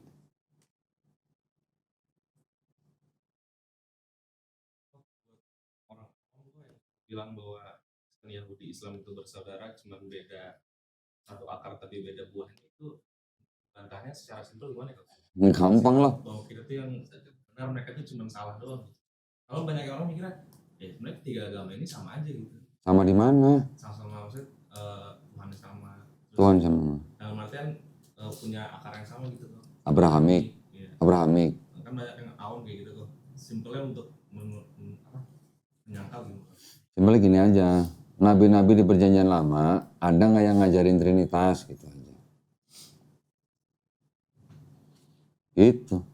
Rabbi Tovia Singer pernah ngomong, bahasa Indonesianya kira-kira gini, itu katanya Abraham maksudnya, itu kalau sampai tahu Trinitas dia bakal nangis-nangis guling-guling di lantai. Gitu. Karena apa? Karena konsep ketuhanan Trinitas itu benar-benar sebuah konsep yang asing buat orang Yahudi. Mereka nggak mengenal yang namanya Tuhan itu pribadi bisa terbagi-bagi gitu. Jadi ada Yahudi yang monoteis, ada Kristen yang mayoritasnya Trinitas, ada Islam yang murni monoteis juga. Kalau mau diukur monoteismenya, Yahudi dan Islam ini sama, murni monoteis. Hanya yang Yahudi tidak mengakui Yesus sebagai nabi, juga tidak mengakui Nabi Muhammad SAW sebagai nabi. Cuman di situ doang perbedaan. Ya oke lah, masalah ibadah juga biarpun banyak persamaan, tapi juga banyak perbedaan. Tetapi secara konsep ketuhanannya sama Yahudi sama Islam. Yang beda cuman yang di tengah doang. Yang di tengah cuman ngaku-ngaku doang, mereka menyembah Tuhannya Abraham, Ishak dan Yakub yang di tengah, yang Kristen. Tetapi selain itu kan mereka juga menyembah Yesus itu. Gitu. Nah yang di Islam malah melebihi yang Yahudi. Yahudi tidak mengakui Adam sebagai nabi. Islam malah mengakui dari mulai Nabi Adam, Nabi Nuh, Nabi Abraham, Nabi Musa, dari mulai Nabi Abraham, terus kemudian Ismail, Ishak, Yakub, sampai Musa, Harun, Daud, Salomo, Yesus, sampai semuanya itu adalah nabi di Islam. termasuk Nabi Muhammad SAW. Bedanya gitu. Itu konsep ketuhanannya. Jadi antara Yahudi, Kristen, Islam, yang konsep ketuhanannya sama, cuman yang Yahudi dan Islam. Konsep ketuhanannya. Yang Yahudi bilang Kristen disebut apa? Avodah Zarah. Ya kan? Penyembah apa? Yang Islam menyebut Kristen apa? Syirik dan musyrik. Pandangannya sama. Bedanya tapi sekarang Yahudi mengakui bahwa Nabi Muhammad SAW adalah seorang nabi. Hanya bukan untuk mereka gitu. Untuk bangsa lain gitu. Malah ada nabi-nabi lain yang lain mengatakan bahwa Nabi Muhammad SAW itu orang yang memang sudah dipersiapkan untuk datangnya Mesias gitu. Ya, ini konsep ketuhanannya nih. Yahudi, Kristen, Islam. Konsep ketuhanannya yang sama Yahudi sama Islam, yang Kristen beda. Konsep keselamatannya gimana? Konsep keselamatannya Yahudi dan Islam juga sama. Bertobat, selamat gitu. Yang Kristen doang yang beda nih. Karena ada dosa yang dilakukan oleh Adam dan Hawa, maka dosa itu membawa maut, maka itu sudah menjalar kepada setiap keturunan manusia. Makanya kalau mau selamat harus percaya Yesus. Itu yang beda. Jadi kalau konsep ketuhanan dan konsep keselamatannya beda, mau dianggap sama gitu. Itu yang bisa dibedakan. Boleh nggak kalau dibilang bahwa sebenarnya semuanya itu dari Nabi Adam itu Islam, cuma Yahudi sama Kristen itu buatan orang aja gitu. Bisa. Menurut Islam ya. Menurut Islam. Jadi Bisa. Islam itu bukan terakhir tapi dari awal gitu. Iya. Salahnya kan mikirnya Islam itu seakan-akan baru gitu. Iya. Jadi ya boleh dikatakan di Islam kan kita mengenal Quran. Quran itu ya sebenarnya boleh dikatakan sebagai apa ya namanya ya? Bukan istilahnya fungsinya ya. Sebagai mengembalikan ketauhidan gitu lah. Mengembalikan ketauhidan. Iya, emang Nabi Muhammad SAW memang ngajarin Islam? Enggak. Nabi-nabi yang sebelumnya, ini semuanya Muslim. Muslim dalam arti akidah. Nah, kita harus bedakan antara akidah dan syariat. Akidah kan teologi. Boleh dicek di kitab-kitabnya orang Yahudi, setiap nabi-nabi semua mengajarkan Tuhan itu Esa. Di Islam, sama kan semua kan. Nah, di Kristen, mereka bilang Tuhan itu Esa. Tapi, nah selalu nggak pernah ketinggalan tapinya. Tapinya apa? Esanya itu bisa bermanifestasi dalam 3 pribadi. 3 pribadi itu yang disebut Trinitas. Jadi kalau Yahudi tidak percaya Tuhan yang Maha Esa itu bisa jadi manusia, yang Kristen percaya, yang Islam juga tidak percaya. Itu yang membedakan. Jawabnya gampang sebenarnya. Kalau mereka klaim Islam kapan ininya adanya? Abad ke-7. Gimana bisa bilang yang lain udah Islam? Nah, mereka nggak tahu bedanya akidah dan syariat. Nah itu poinnya. Nah, jadi mereka harus belajar dulu apa itu akidah, apa itu syariat. Yang timbul di abad ke-7 itu hanya syariat yang terbarukan gitu. Update. Di dalam bahasa Inggris apa itu akidah sama syariat? Faith dan apa? Kalau syariat kan law. Kalau faith ya. Akidah itu ya apa ya? Teologi sebenarnya. Ya mau dibilang faith nggak begitu tepat tapi masih nyambung lah. Iman gitu. Oke, kalau masih tuh. Orang Yahudi malah kan bisa ngajarin gini. Ketika ada orang Yahudi ke suatu tempat, nggak nemu sinagog, mereka boleh masuk masjid. Karena buat mereka masjid tempat untuk menyembah Tuhan yang Maha Esa. Tapi nggak boleh masuk gereja. Karena gereja tempat menyembah berhala. Sampai begitu coba. Tapi ya, ini juga pandangan lain dari Yahudi ya. Jadi kita harus fair nih. Jangan semuanya membabi buta. Yahudi kan kitabnya dipakai sama Kristen. Islam tidak pakai kitab siapa-siapa, murni ya Quran kan. Tapi Quran kan mengkritik kitab Kristen, mengkritik kitab Yahudi. Betul kan? Jadi orang Yahudi kalau membicarakan kitab mereka, itu mereka masih boleh bicara dengan orang Kristen. Tapi mereka tidak mau bicara dengan orang Islam. Kenapa? Ya karena kitabnya mereka dikritik sama Quran. Ya. Kenapa mereka masih mau bicara dengan Kristen? Karena satu, kitabnya dipakai sama Kristen, tapi tujuan mereka bicara dengan Kristen itu untuk meluruskan apa yang dimaksud dalam kitab mereka. Gitu. Tidak ada Trinitas dalam kitab mereka. Kira-kira gitu, paham ya? Jadi pandangan Yahudi terhadap Kristen, walaupun mereka bilang Kristen ini Avodazara, tapi mereka masih mau bicara dengan Kristen tentang Torah gitu, atau tentang Tanakh gitu. Karena mereka ingin meluruskan. Tapi kalau untuk bicara sama orang Islam, mereka nggak mau. Tapi kalau ditanya, antara Yahudi, Kristen, Islam, kalau ditanya nih, Yahudi yang ditanya nih, Tuhan lu sama nggak sama Tuhannya orang Islam? Mereka berani bilang sama. Sama. Siapa? Tuhannya Abraham, Ishak dan Yakub. Tapi kalau Kristen ditanya, Yahudi ditanya, Kristen nyembah Tuhan yang sama nggak dengan Yahudi? Mereka bilang nggak sama, beda. Jadi mereka Yahudi bilang seolah-olah Kristen itu seperti orang yang sudah menikah tapi berselingkuh. Gitu. Maksudnya gimana tuh? Maksudnya menikah itu mereka sudah mengaku menyembah Tuhannya Abraham, Ishak dan Yakub. Tapi selain itu mereka juga menyembah Yesus. Nah itu yang disebut berselingkuhnya di situ, gitu. Berzinah gitu loh. Ya. Kalau ada laki-laki belum nikah, ada perempuan belum nikah, mereka berzinah, dosa. Tapi ketika ada laki-laki yang sudah menikah, perempuan sudah menikah, sama-sama sudah menikah, berzinah, ini kan lebih dosa, lebih parah. Nah, sudah menikah, sudah mengaku menyembah Tuhannya Abraham, Ishak dan Yakub, tapi berselingkuhnya atau berzinahnya karena mereka menyembah selain Tuhan yang Maha Esa itu. Walaupun Kristen bilang Yesus itu juga Tuhan yang Maha Esa, itu nggak diterima karena nggak ada konsep begitu di Yahudi. Yang lain ada? TikTok lagi? Bukan. Oh, bukan. Ya. Apa? Nah, berhubung kami kan dikit lagi mau pembekalan ke dakwah, ke kafilah dakwah daerah. Ya. Nah, terutama ya kami dan sebagian teman-teman, kalau aku di Sulawesi Tengah bareng Kodri itu di Palu. Kan memang pesan di sana banyak rawan misionaris. Nah, tempatnya Kodri ini bagian yang banyak misionarisnya katanya. Kalau aku bantu bina mu'alaf. Nah, kira-kira berdasarkan yang dari aku dulu sih, yang urgent itu kan karena belum pernah ngebina mu'alaf. Kira-kira kan Ko Doni kan udah terjun langsung ke dalam dalam pembinaan mu'alaf lah, mu'alaf Geraha Center kan ya.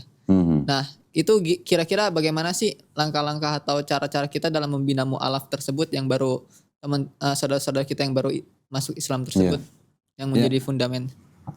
Yang pertama-tama, ketika kita bertemu dengan orang yang baru masuk Islam, kita harus pastikan dokumen negara yang dia pegang itu sudah berubah keterangan agamanya, KTP, ya. Minta dia untuk segera mengganti KTP menjadi Islam. Syarat untuk mengganti keterangan agama di KTP itu kan sertifikat mu'alaf, ya kan? Kalau mereka nggak dapat sertifikat mu'alaf, nah itu yang harus diusahakan. Misalnya contoh, ini ada mu'alaf, bersyahadat di masjid. Oke, masjid ngeluarin surat pernyataan masuk Islam. Tapi surat pernyataan masuk Islam itu belum tentu diterima oleh Dukcapil. Ya, mungkin karena dia nggak ada yayasannya, atau mungkin nggak ada nomornya dan sebagainya. Seharus segera diupayakan mu'alaf-mu'alaf ini dibawa ke KUA atau MUI. Atau kalau ada mu'alaf center terdekat, boleh. Ya, dibawa ke lembaga-lembaga itu maksudnya untuk dapat surat yang resmi bahwa dia masuk Islam. Baru berdasarkan surat itu dia harus segera mengganti keterangan agama di KTP. Kenapa? Ya satu, memang sebagai data. Yang kedua, ketika dia sudah di KTP-nya sudah Islam, kita nggak bicara dia melakukan Islamnya dengan baik atau enggak ya, nggak ada urusannya. Tapi ketika dokumen dia sudah Islam, kalau terjadi apa-apa dengan orang ini bisa diurus secara Islam. Itu penting. Ya. Nah setelah masalah dokumen selesai, baru masalah pembinaan. Masalah pembinaan, ya contohlah yang laki-laki usahakan sunat. Nah, cari instansi atau apa yang mau bikin sunat masal. atau yang mau bantu mensunatkan mualaf secara gratis, cari aja. Berarti bawa dulu dari keluar pedalaman tersebut ke ini. Enggak, cari dulu instansi yang di kota. Ada nggak yang mau sunat massal gitu. Oh iya ya. Nah, bikin Sunat ya. bikin kesepakatan, bikin acara untuk sunat massal di daerah tertentu gitu. Terus kemudian bisa juga nikah massal Nikah masalah. ya untuk mualaf-mualaf. Mungkin kan perlu juga Oh iya. gitu. Terus pembinaan yang berikutnya adalah tentu saja mengajari mereka tentang Islam. Nah, dari menjalankan syariat Islam gitu maksudnya. Ya dari mulai ngajarin sholat, memberi pendidikan tentang zakat, mengajari puasa dan sebagainya. Menjalankannya bagaimana gitu. Sampai mereka bisa baca Quran. Itu ya standar lah itu ya, udah standar lah. Nah yang penting lagi juga menjaga akidah mereka. Kalau mereka mualaf dari agama lain ya, maksudnya dari Kristen, Sukma juga harus bisa memastikan ada program untuk membersihkan akidah lama mereka. Oh. Nah itu pakai apa? Pakai kristologi. Gitu. Ya, ini bicara pembinaan mualaf tanpa bergesekan dengan misionaris. Nah kalau siapa nih? Qodri. Qodri di daerah yang bergesekan dengan misionaris juga perlu ilmu. Ilmunya ilmu apa? Ya ilmu kristologi. Ya, kalau perlu harus bertemu mereka, adepin tapi bukan adepin berantem. Ya, adepin dengan perang pemikiran. Kan udah belajar ilmunya dari sini gitu. Iya. Nah, yang paling sering dibicarakan di lapangan lah ya, itu kan rata-rata kan mereka mengajak orang-orang yang di daerah itu kan untuk ikut Kristen. Untuk ikut Kristen ini kan berarti kan suruh mengikuti Yesus gitu kan. Cara yang paling, ini paling simpel lah ya, paling simpel dan efektif ya. Misalnya sampai ketemu misionaris, tanya orang Kristen itu pengikut Yesus atau pengikut Paulus gitu. Bicara sama orang-orang Islam yang di daerah juga boleh seperti itu. Kristen itu pengikut Paulus, bukan pengikut Yesus. Buktinya mana? Tunjukin ayat-ayatnya. Itu udah pernah belajar kan? Nah, terus juga bisa pakai logika-logika yang sering saya pakai dengan tamu-tamu yang datang ke sini. Contoh misalnya, di Bible-nya Kristen, Yesus diceritakan sunat, puasa, sholat. Sholatnya bahkan ada yang subuh, bahkan ada yang sholat sujud gitu. Terus kemudian apa? Nggak makan babi. Kenapa nggak makan babi? Karena Yesus tidak meniadakan hukum Taurat. Terus di Bible-nya Kristen juga Yesus jenazahnya dikafani. Tanya sama orang-orang Islam dan orang-orang misionaris, umat beragama apa yang melakukan ini semua gitu. Itu untuk membangkitkan iman dan menguatkan akidah orang Islam. Jadi sebenarnya di kitab Kristen itu Yesusnya udah ketahuan melakukan ini, tapi malah sekarang kita orang Islam yang mengikut syariat Nabi Muhammad SAW kok sama dengan yang dilakukan oleh Yesus. Itu cara yang simpel dan efektif. Ya, dengan ayat-ayat ya gitu. Kalau mau pakai logika-logika yang menggelitik juga boleh. Tanya Kristen, kalau kamu sebagai Kristen harus percaya dong Yesus Tuhan dan Juru Selamat yang mati di atas kayu salib buat nebus dosa kamu kan. Nah, berarti iblis, Yudas, Imam Yahudi, Pontius Pilatus sama tentara Romawi berjasa nggak buat kamu? Gitu. Nah, seperti itulah. Ya. Harus banyak nonton video yang sudah kita buat di sini supaya buat refresh gitu. Ini penting buat teman-teman yang mau ditugaskan ke daerah-daerah itu. Ilmu kristologi yang praktis juga penting nih. Nah, nanti kalau mereka nggak bisa berargumen atau bagaimana, baru sebutin. Kasih tahu ada keputusan bersama 2 menteri. Nomor 1 tahun 79. Kalian kalau kesini ngajak-ngajak orang yang sudah beragama masuk agama kalian melanggar keputusan bersama ini. Kalau bisa misalnya ketangkep basah gitu, sedang mensiarkan agama kepada orang yang sudah beragama, Ya sudah, bisa diarak, telanjangin atau apa, supaya biar kapok gitu. Ya. Satu lagi kok. Ya. Nah tadi kan kalau tadi untuk teman-teman yang udah memeluk agama Kristen, yang tadi kan misionaris. Nah terus ada juga yang bagian mualaf. Lantas bagaimana dakwah yang secara efektif ketika kan kita ternyata ada bagian pedalaman yang belum tersentuh dakwah. Pedalaman di Gorontalo lah. Katanya itu sukunya itu masih suku asli di sana. Belum beragama. Ya mungkin bagaimana sih tutor ngedakwahin pada suku asli tersebut. Nah terus ketika dia ya semoga login ke Islam, bagaimana tutor langkah-langkahnya dalam Kalau untuk orang-orang yang belum beragama, lain lagi cara pendekatannya. Kalau tahu-tahu dikasih kristologi ya mereka pasti kan bengong-bengong gitu ya. Iya, Iya kan? Tapi kalau untuk orang-orang yang belum beragama, untuk orang apalagi suku pedalaman yang mungkin agak jauh dari peradaban, bisa diperkenalkan peradaban. Oh, dikenalin. Mendekatinya dengan cara peradaban. Contoh apa? Mandi. Iya. Nah, bagi-bagi sabun, kayak Ustadz Fadlan gitu. Iya. Itu adalah cara yang paling cocok buat orang-orang yang belum beragama, apalagi yang masih jauh dari peradaban. Bagi baju, gitu-gitulah.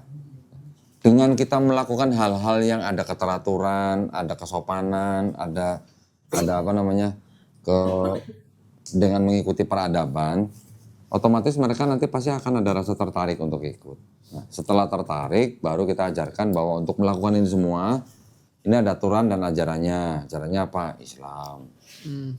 Kalau itu nggak perlu kristologi nggak apa-apa. Nggak perlu. Iya, benar. Iya. Contoh lah Ustadz Fadlan. Ustadz Fadlan begitu. Pakai sabun aja bisa sadatin ribuan orang. Cuman pakai sabun. Iya. Ya. Bisa juga dengan kebersihan. Ya kan? Juga dengan makanan. Makanan kan juga bisa. Iya. Biasanya mereka makan babi gitu. Kita kasih yang baru apa opsinya gitu. Pokoknya makanan-makanan sehat. Bisa dengan pendekatan peradaban itu bisa. Untuk orang yang belum ini ya, memegang keyakinan Yang Islam. belum beragama, apalagi untuk suku pedalaman. Ya, sekarang kalau orang belum beradab, yang diperlukan apa sih? Iya. Sandang, pangan, papan. Dengan 3 ini, insya Allah mereka pasti mau ngikutin. Beda kan, orang tidur di bawah pohon sama tidur di rumah kayu kan beda. Ya kan, pasti ada nyamannya. Ya itu, yang kita bisa berikan kenyamanan dengan peradaban, insya Allah mereka pasti mau masuk Islam. Oke. Apalagi kalau di Islam jelas gitu, ada aturan ini untuk kebersihan, untuk kebaikan orang lain juga. Nah itu yang perlu diajarkan juga. Kenapa kamu perlu begini? Karena kalau kamu begini baik buat kamu dan baik buat orang lain. Gitu, contohnya. Betul. Hah? Betul. Iya. Lagi? Ya mungkin teman-teman yang lain Ya. buat pembekalan kafda kan. Ini Papua nih. Wih, Papua. Ada Miftah di Papua Barat. Ini kurang cocok ya kalau udah Papua ya. Udah kecil sama mateng nih. Kota mana? Papua di Sorong. bukan di Bintuni. Bintuni. Papua mana itu? Barat. Papua Barat. Barat. Distrik Yakora. Oh, oke. Nah tapi kalau dia nggak cocok apalagi gue ya. Tapi kalau yang di titik itu emang udah mayoritas Islam. Oh, Cuman mayoritas Islam. memang kepercayaan dengan adat itu masih tinggi. Islam tapi adatnya itu. Ya, tahu. Ya, contohnya ada cerita itu kan tentang apa ya, tempat imam itu nggak boleh di sembarang orang. Itu udah kayak istri aja, jadi ditabirin. Tempat imam Tempat imam dikasih hijab gitu, iya dikasih hijab. penutup. Iya ditutup khusus tempat khutbah juga gitu. Itu jadi yang imam itu harus orang tertentu gitu. Oke, tapi waktu sholat, Sholat ya harus imam itu iya tabirnya dibuka apa ditutup? dibuka. Oh dibuka. Kirain sholat pakai tabir. Allahu Akbar, suaranya dari balik tabir gitu. Nggak kelihatan ya gerakannya. Tadi mau nanya apa? Oh, ini kok sering juga ditemuin kan di sosial media, terutama di TikTok kok. apa? TikTok lah. Ketika kita mengatakan apa Yesus itu kan Nabi Isa. Nah, terus jadi ada teman-teman juga dari Kristen itu mengatakan Yesus itu bukan Nabi Isa, dibilang kok. Terus? Nah, terus yang saya tanyakan itu, kalaupun ada Kristen yang mengatakan Yesus itu adalah Nabi Isa, itu dari Kristen aliran apa kok? Dan kalaupun ada Kristen yang mengatakan Yesus itu bukan Nabi Isa, itu dari aliran apa gitu? Atau dari denominasi yang mana gitu? Islam Kristen yang mengatakan Yesus itu Nabi Isa aliran apa? Iya. Yang mengatakan bukan Nabi Isa aliran apa? Iya. Soalnya banyak ditemuin di sosial media begitu. Salah satunya Elia Miro. Dan yang botak tuh yang berkodon itu. Oh, Edwin. Iya, Edwin. Aliran bukan aliran, mungkin cuman beda gereja kali. Tapi sama-sama Protestan. Sama-sama Protestan, tapi di bawahnya nanti ada gereja apa gitu kali. Itu kan bagi dia kepercayaan. Hah? Bagi mereka itu kepercayaan. Bagi mereka itu apa? Ya cuma kepercayaan doang gitu.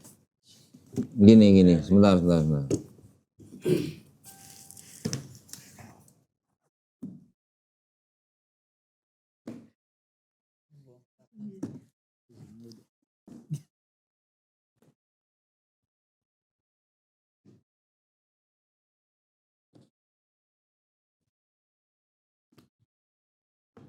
Ini Bible sama-sama punya LAI nih. Dua-duanya LAI nih, ya. Yang ini ditulisnya Yesus Kristus, yang ini Isa Al-Masih. Kisahnya sama. Yang ini Yohanes Pembaptis, yang ini Yahya. Sama LAI. Lembaga Alkitab Indonesia. Ini tahun 74. Ini juga LAI tahun 2011. Terus mau yang bilang Yesus Kristus sama Isa Al-Masih beda, terus gimana dengan ini gitu? Apa kabar gitu dengan ini gitu? Kenapa lembaga yang sama mengeluarkan dua Bible yang versi berbeda, yang satu Yesus Kristus, yang satu Isa Al-Masih? Kenapa kira-kira? Yang ini untuk orang Kristen. Ya, untuk orang Kristen. Yang ini untuk orang Islam. Untuk apa? Untuk penginjilan. Dibagi gratis, gak perlu beli ini. Bagi gratis. Suruh baca. Tuh, sama Isa Al-Masih. Gitu. Terus, kalau yang bilang Yesus bukan Isa. Ini kalau dari jauh mirip Quran gak sih? Iya. Begini. Hah? Iya. Hardcover. Mirip Quran kan? Buat apa? Buat dibagi-bagi juga ke orang Islam. Tapi isinya sama ini. Jadi bagi-bagi ini tuh sama perang lihat. Hah? Dibagi-bagi itu. Ada di video-video di TikTok juga banyak. Nih di sini ada tulisan nih, Yesus Kristus dalam kurung Isa Al-Masih. Bisa di zoom nggak? Oh di sini ya. Nih di sini.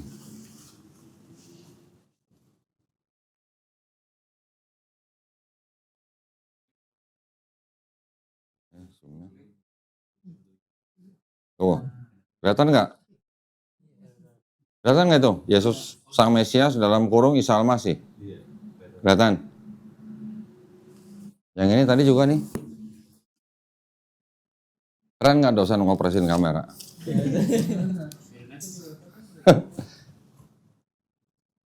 Siapa tuh? Silsilah? Al-Masih. Nah, jadi kalau yang di ini juga Isa Al-Masih nih.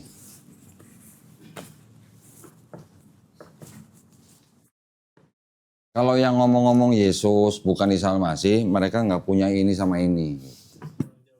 Nggak punya berarti. Tuh ngeri copot aja ini udah tua bener.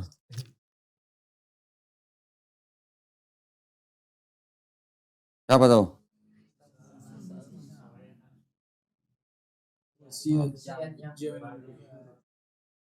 Ya. Aduh. Itu cetakan 1916. 1916. Kakek lu aja belum lahir. Indonesia belum merdeka ya? Belum. Masih tanam paksa. Dikasih maafkan. Oke, jadi gini. Ini kitabnya, ya. Kitabnya mereka ada yang menyamakan Yesus dengan Isa Al-Masih. Gerejanya. Ada nggak gereja Isa Al-Masih? Ada. Google aja, banyak itu. Gereja Isa Al-Masih banyak, buka aja. Nah, sekarang yang sebenarnya bagaimana? Yang sebenarnya adalah Yesus Kristus, Isa Al-Masih ini adalah orang yang sama. Sosoknya sama. Profilnya sama. Yang beda apanya? Kisahnya atau perspektifnya. Yang Kristen perspektifnya taunya Yesus itu bla bla bla kan banyak kan. Ibunya Maria, bapak tirinya Yusuf. Terus kemudian dia lahir di kandang domba gitu, ada yang bilang gitu kan. Terus belum lagi nanti dibunuh dan disalib, bangkit hari ketiga, diangkat gitu. Ini perspektif dari Kristen untuk orang yang sama gitu. Perspektif Islam, Nabi SAW kecil bisa menghidupkan burung dari tanah liat misalnya. Lahir di bawah pohon korma misalnya. Itu adalah perspektifnya Islam. Nabi SAW tidak dibunuh, tidak disalib. Ini perspektif Islam. Jadi yang membedakan tuh perspektifnya. Ini perspektif Islam begini, ini perspektif Kristen begini untuk orang yang sama. Gitu. Sekarang nama aslinya siapa orang itu? Iso. Kenapa bisa Isa? Karena itu adalah dalam bahasa Arab. Kenapa bisa Yesus? Karena Yesus adalah bahasa Indonesia. Dari mana Yesus? Itu sudah berkembang. Tadinya orang Yunani yang orang ini masih hidup, dikuasai nama bangsa Yunani, orang Yunani manggil dia siapa? Isus. Bukan Jesus, bukan Yesus, Isus. Yesus itu bahasa Yunani.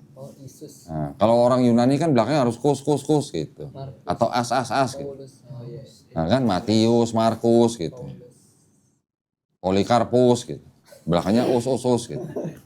Tikus gitu.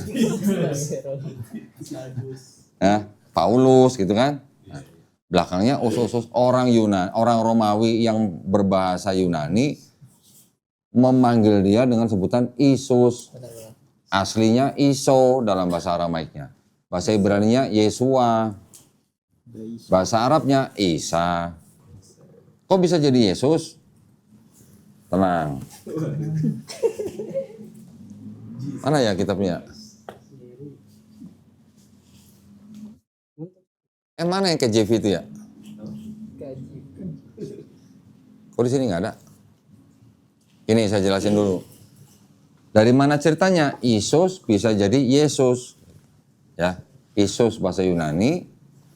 Tahun, kalau mau dicatat, tahun 1524, seorang ahli tata bahasa Itali, namanya Gian Trissino. Ya, Gian Trissino. Gua nggak tahu nih apakah kakeknya Trissino orang Jawa atau gimana, gua nggak tahu. Kenapa Trissino gua juga nggak tahu. Ya, Gian Trissino menemukan huruf J. Baru menemukan huruf J tahun 1524. Oke. Tahun 1632 di sebuah dokumen pengadilan di Inggris barulah ada kata Jesus. 1632. Dari 1524 1632 berapa tahun tuh? 100 tahun lebih. Ya, berarti 108 tahun dari ditemukannya huruf J tahun 1524. Baru ada kata Jesus tahun 1632 di dokumen sebuah pengadilan di Inggris. Ini nemunya di Itali, ini di Inggris. Mungkin huruf J itu jalan-jalan dulu sampai Inggris gitu. 1632 ya. Kata Jesus sendiri baru masuk ke dalam Bible-nya orang Kristen kira-kira di pertengahan abad 18. Kira-kira tahun 1750 lah. Ini saya masih telusurin tapi saya belum dapat Bible-nya. Susah banget itu. Karena Bible itu nggak populer. Bible itu yang saya baca ya. Saya nggak tahu keakuratannya benarnya sampai berapa persen. Bible itu namanya Thomson Bible. Thomson Bible. Saya nggak tahu ini masih benar apa salah. Tapi Thomson Bible ini adalah penerjemahan ulang dari King James Version kalau nggak salah. Ya. Jadi kata Jesus baru masuk ke dalam Bible-nya orang Kristen abad 18 kira-kira di pertengahan yaitu tahun 1750. Baru setelah ada kata Jesus diterjemahkan lagi kan ke bahasa-bahasa lain kan. Dari Jesus ke bahasa Indonesia jadi apa? Yesus. Nanti di Cina panggilnya apa? Yesu gitu. Jadi ini hanya masalah bunyi I aja di depan. Zaman dulu belum ada huruf C. Zaman sekarang dipisahkan huruf I dan huruf J. Jadi kalau orang ini yang disebut Yesus atau Isa nanti turun lagi, ya kalau dia lagi kita ketemu dia di jalan, kita panggil Yesus, dia nggak bakal nengok.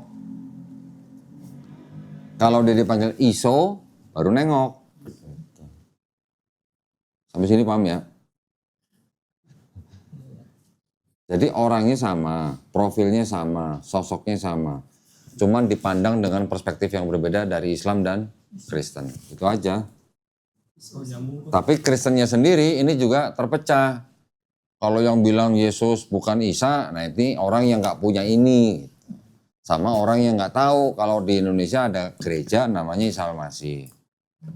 Tapi kalau orang yang berpendidikan, punya literasi tinggi, seperti pendeta, dia bisa jelaskan sama dengan penjelasan saya. Bahwa Isa, Iso, Isus, Jesus itu adalah orang yang sama. Jadi kalau menggunakan standar hanya karena kisahnya yang berbeda terus maka diartikan orang yang berbeda, berarti dia literasinya masih cetek. Gitu. Ya, karena zaman dulu memang ada yang namanya paralelisasi nama. Contoh, tadinya Saulus, jadi apa? Paulus. Di sono, di kita taunya Matius. Matius juga bahasa Yunani nih. Di Inggris apa? Matthew. Di sini Petrus. Di sono Peter. Di sini James, di sini Yakobus, di sana James. Sama nggak orangnya? Ya sama, yang dianggap sama. Di sini Paulus, di sono Paul. Itu hanya masalah transliterasi dan paralelisasi bahasa nama. Paralelisasi nama. Zaman dulu masih terjadi begitu. Kalau zaman sekarang nama boleh nggak diparalelisasi? Nggak boleh. Ya, jadi hanya mungkin penyebutannya agak beda. Misalnya nama saya di sini Dondi, ya kan? Tapi kalau orang Amerika ngelihat tulisannya DONDY, belum tentu mereka sebutnya Dondi. Bisa Dondai. Orang Australia bisa juga bisa Dondai gitu, misalnya. Gitu. Gitu. Dondaitan gitu. Ya. Oh, nyambung pertanyaan ini kok. Apakah kata Allah itu baru saat di zaman Nabi Muhammad di Arab atau zaman Nabi Musa? Nabi Musa udah nyebutnya Allah, Nabi Adam udah nyebutnya Allah. Maksudnya Allah itu terkait dengan kebahasan Arab atau satu nama yang universal? Ini hampir sama dengan kasus tadi itu hampir sama. Kata Allah itu hampir sama kasusnya dengan Isa, Iso gitu hampir sama. Kalau orang Israel yang di daerah utara yang berbahasa Aramaik nyebutnya apa? Bukan. Allah. Mirip nggak sama Allah? Mirip, cuma beda huruf A di belakang doang. Jadi Yesus sendiri nyebut Tuhan itu dengan sebutan Allah. Orang Ibrani Eloh atau Elohim itu sebenarnya setara juga. Setara. Nah, bahkan ini nanti saya akan kasih sebuah kajian yang cukup penting nih ya buat kalian ya.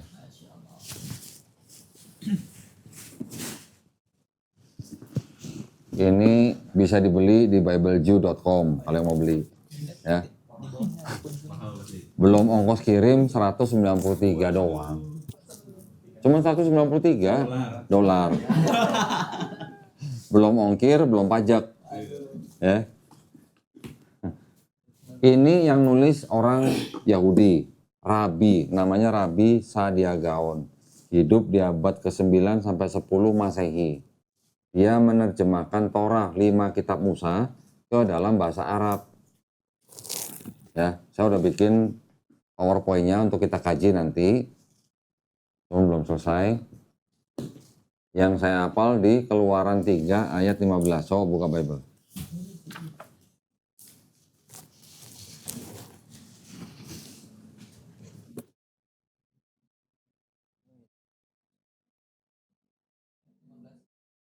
Udah, coba baca bahasa Indonesianya. Tunggu sebentar.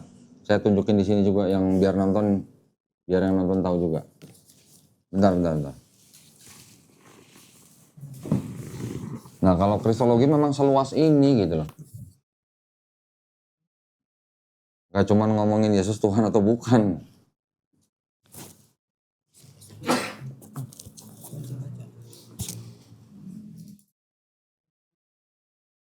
Bentar ya.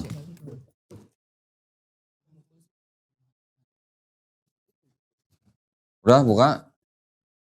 Coba baca. Siapa yang baca? Pakai mic no. Bukan yang ini sebentar. Yang ini aja. Kita bahasa Indonesia dulu lah. Tahu. 3:15 tuh. Nah, bacain. Selanjutnya berfirmanlah Allah kepada Musa, beginilah kau katakan kepada orang Israel, Tuhan Allah nenek moyangmu, Allah Abraham, Coba jangan ngobrol dulu coba.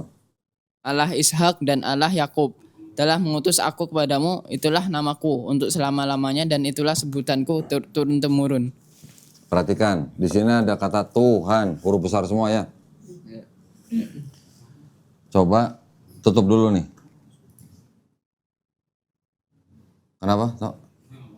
Tutup dulu. Sekarang kita buka dalam bahasa Ibraninya. Udah?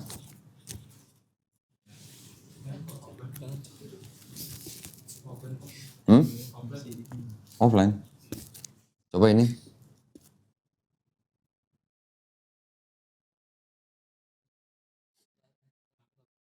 Mana? Kalau di ini bisa nggak? Oh nggak bisa ya? Kok di slideshow nggak keluar malah? Oh ini keluar nih. Nah tuh. Ini tulisan dalam bahasa Ibraninya ya. Ya kira-kira bacanya sebenarnya kurang lebih sama dengan apa yang tertulis di situ Latinnya. Wayomer ot Elohim el Mose. Nah, Mose itu Musa. Oh dari sana ke sini. Iya dari kanan kiri sama kayak Arab. Ya.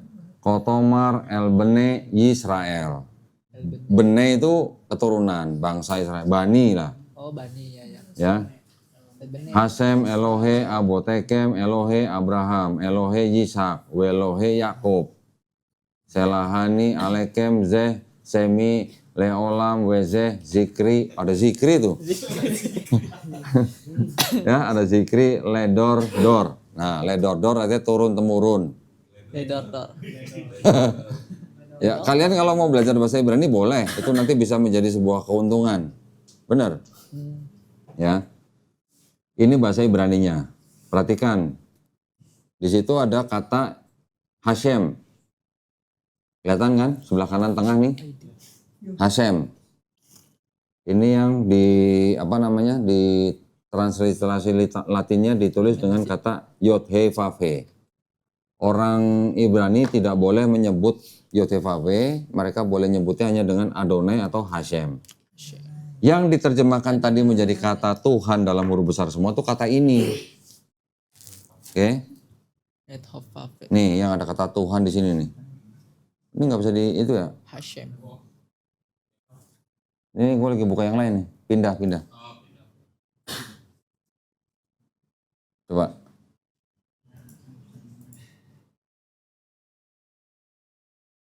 Mana? Kok lama? Bukan. Oh berarti yang ini harus tutup dulu ya? Oke.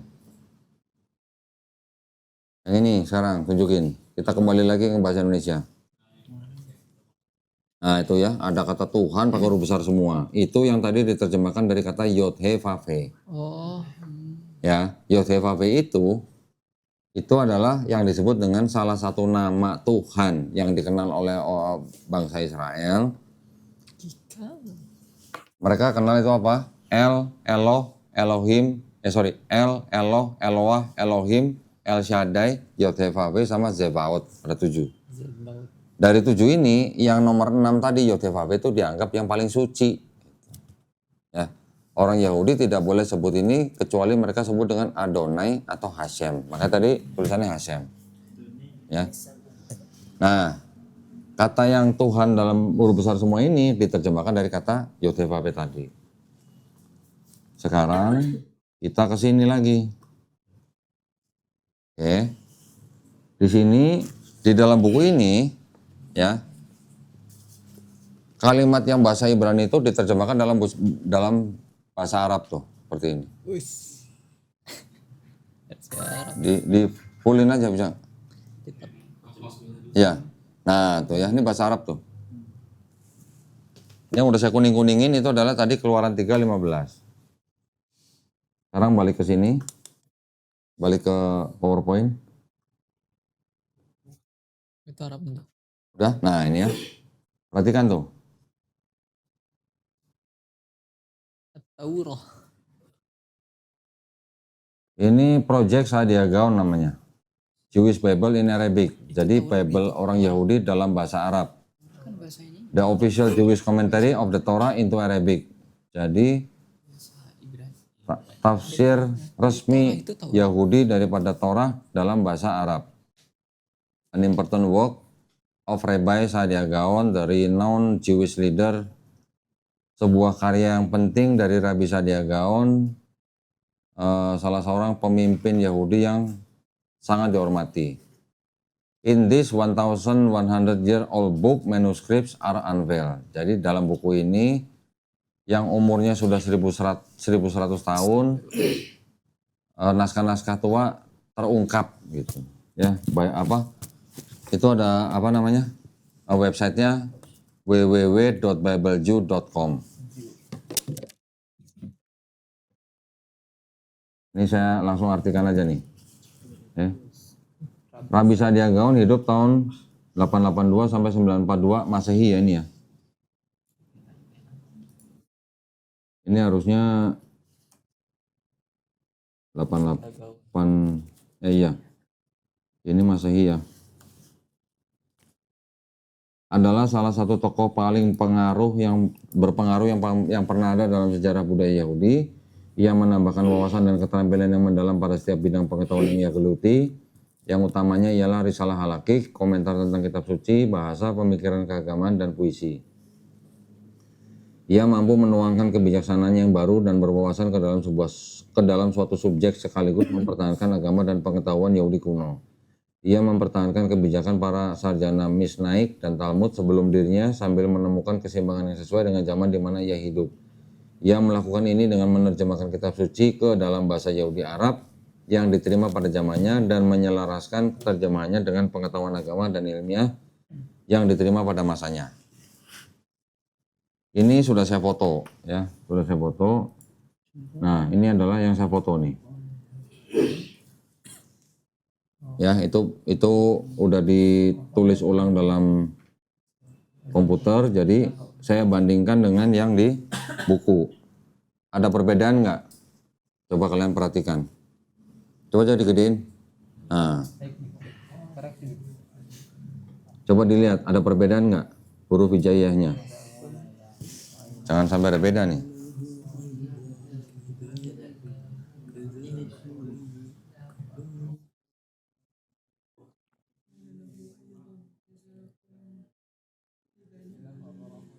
Apa nggak? Sama ya?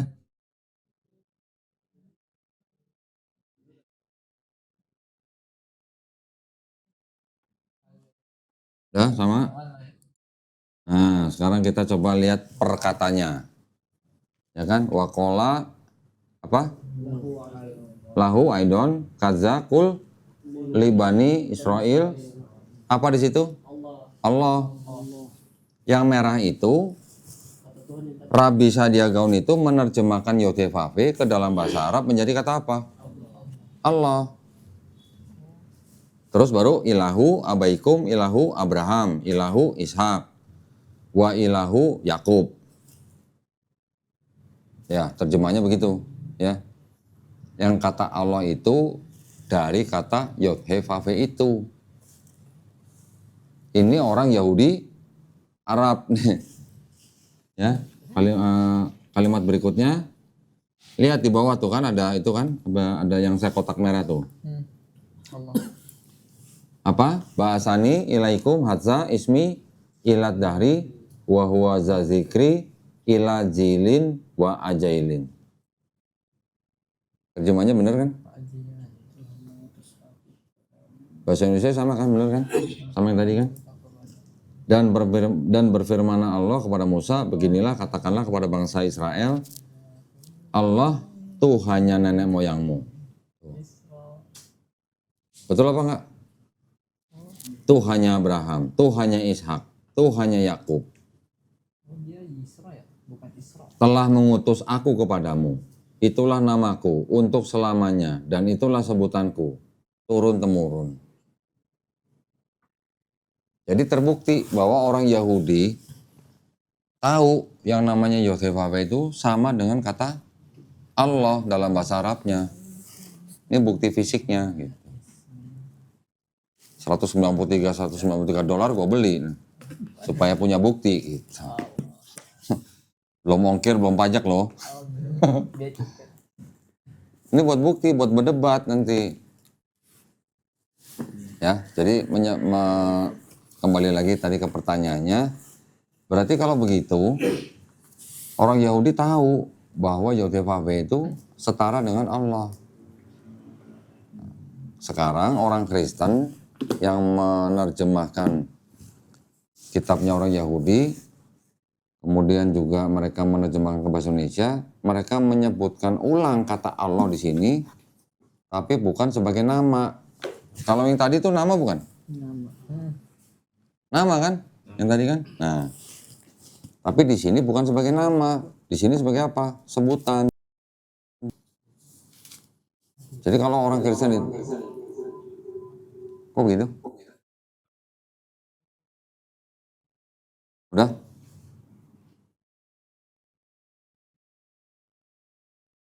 Tes? Oh, lanjut. Jadi kalau orang Kristen ditanya bedanya Tuhan sama Allah apa gitu, rata-rata bingung. Yang bisa jawab cuma pendeta pakai ilmu teologi. Tuhan itu firman-Nya Allah yang menjelma jadi manusia. Jawabnya gitu, pakai teologi.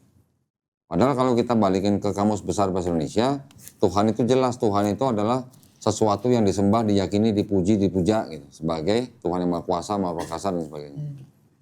Di KBBI, Allah itu apa? Allah adalah nama Tuhan dalam bahasa Arab.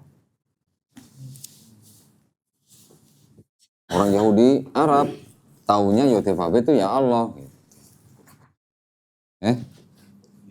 Cukup menjawab ya? Nah. Lagi? Saya udah jam 5 nih. Udah berapa menit total? Ada 2 jam? Hampir 2 jam. Kurang berapa menit? Kurang lebih sejam lebih.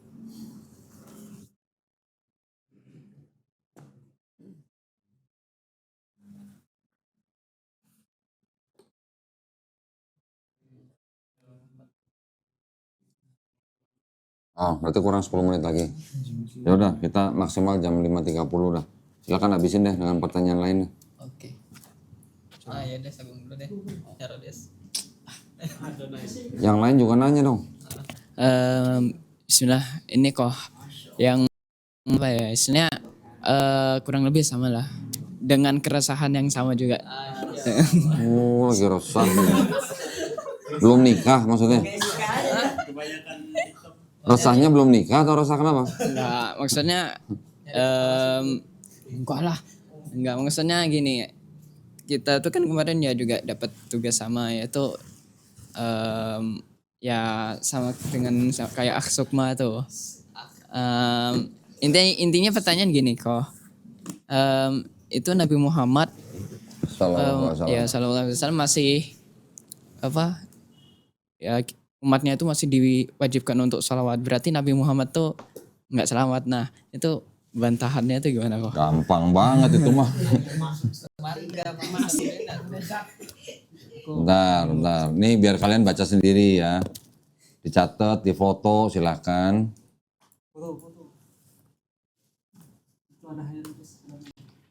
Hanya sebagai penghormatan. Bentar.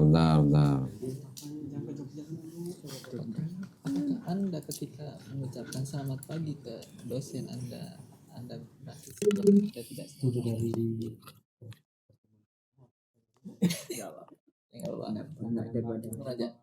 yang penting dia jawab positif. Saya tulis di PowerPoint biar kalian bisa baca nih ya.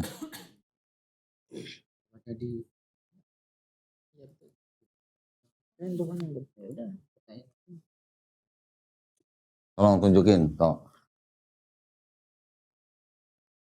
Coba dibaca. Kalau mau difoto. Kata sholawat itu berbeda arti tergantung siapa yang melakukan. Oke. Ini saya kasih tahu definisinya dulu ya. Untuk menjawab pertanyaan itu tadi, saya kasih definisi dulu. Jadi kalau menurut Imam Al-Qurtubi di dalam kitab tafsirnya menjelaskan bahwa sholawatnya Allah kepada Nabi Muhammad SAW berarti itu rahmat dan keriduannya kepada beliau. Ya. Sedangkan sholawatnya para malaikat berarti doa dan permohonan ampun atau istighfar mereka bagi Rasulullah. Sholawatnya umat beliau, kita yang bersolawat, itu merupakan doa dan pengagungan terhadap kedudukan Rasulullah Muhammad SAW. Ada di dalam bukunya Muhammad bin Ahmad Al-Qurtubi Al-Jami li Ahkamil Quran, diterbitkan di Kairo Darul Hadis tahun 2010, jilid ke-7 halaman 523. Oke, ini kita harus tahu dulu nih bedanya sholawat itu yang melakukan siapa, artinya apa gitu. Bukan berarti kalau Allah yang bersolawat, Allah minta ampun atau Allah berdoa gitu. Berdoa kepada siapa gitu. Nah, kalau mereka nggak percaya, gampang gini. Coba tolong cek yang Quran terjemahan bahasa Indonesia. Ya, yang sering dibaca waktu Jumatan. Ayat berapa tuh? Ya ladzina amanu taqullah Al-Imran. Nah, coba dibaca. Di situ terjemahannya, Malaikatahu yusholluna ala nabi. iya di situ terjemahannya tetap pakai kata sholawat atau pakai kata berdoa. Coba dicek. Bersolawat. Coba dicek. Kita cek aja.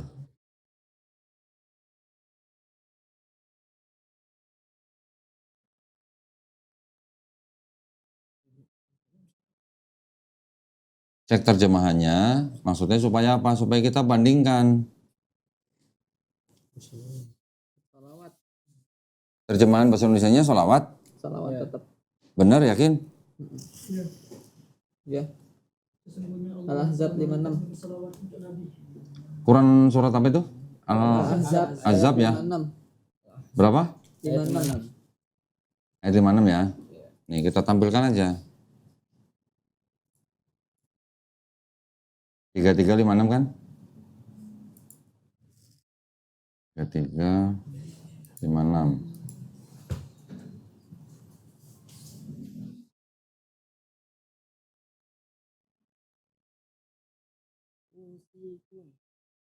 Coba tampilkan kok.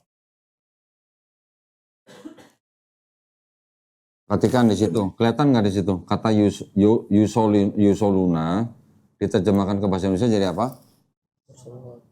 Kenapa tetap pakai kata sholawat, gak pakai kata berdoa gitu? Ada yang pernah tahu? Kenapa diterjemahkannya tetap pakai sholawat, gak pakai kata berdoa? Kalau mereka kan menuduh Allah bersolawat gitu, berarti Allah berdoa gitu, ya kan? Tapi terjemahannya tetap pakai sholawat tuh nggak pakai doa. Iya. Ya, tutup dulu. Karena apa namanya? Yang tadi saya kasih lihat dari Imam Al-Qurtubi, definisinya itu beda tergantung siapa yang melakukan gitu. Nah, yang bahasa Inggris gimana? Nah, bahasa Inggris malah punya terjemahannya. Tutup dulu tuh. Ya, bentar. Ya ada daftarnya, cuman kayaknya terlalu banyak ya. Bentar.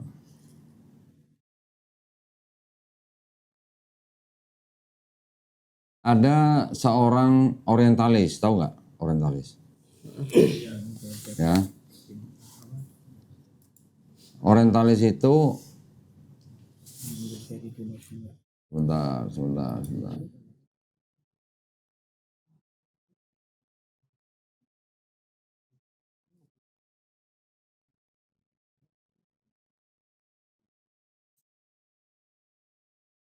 Orientalis itu menerjemahkan Quran juga, gitu. Ya. Dia menerjemahkan Quran itu ketika di Quran surat Al-Ahzab ayat 56 itu menerjemahkan yusoluna itu dengan kata pray. P-R-A-Y. Oh iya, berdoa. Kalau P-R-A-Y kan jadi berdoa. Tapi cuma dia doang yang menerjemahkan dengan pray. Yang lain, bahkan ada orientalis lain, menerjemahkan kata yusoluna itu dengan kata apa? Praise.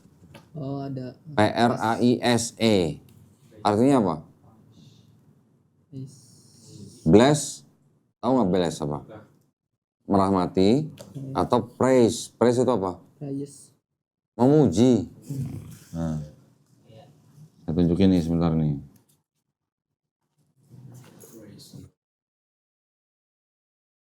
Bahasa juga ini ya. Iya. Jadi memang kalau begini nih semuanya harus tahu bedanya.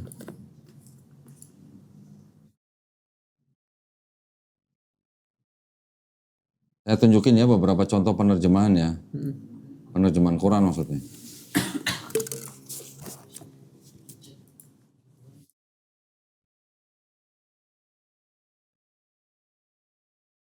Bentar, saya tampilkan di sini nih. Perhatikan ya, ini saya tandain dulu ya.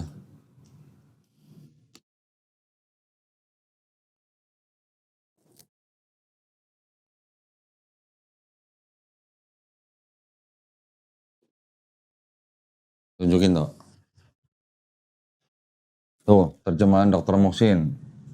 Allah sends his salat, apa tuh dalam kurung? Grace, honors, blessings, mercy.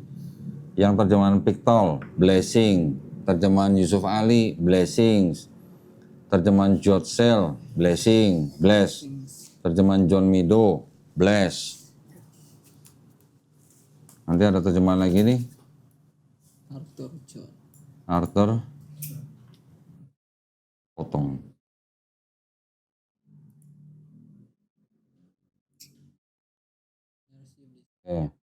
Arthur John Arbery juga bless. Jadi orang yang nggak punya sentimen apa-apa, mereka akan menerjemahkan sesuai dengan kata artinya tuh bless, kalau nggak praise. Cuman H. Palmer, Edward H. Palmer itu yang menerjemahkan kata yusoluna itu menjadi pray. H. Palmer. Oke, tutup toh. Nah, sekarang bentar ya.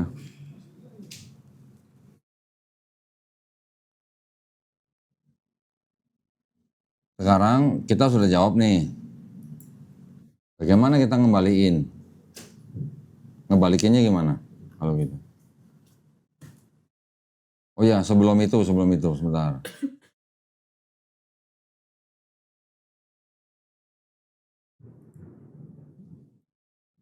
Hujan.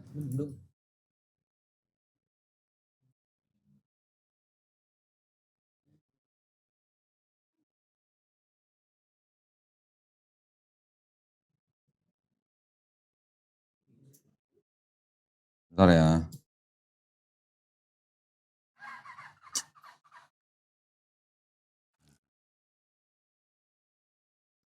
Assalamualaikum Bang. Assalamualaikum. Assalamualaikum.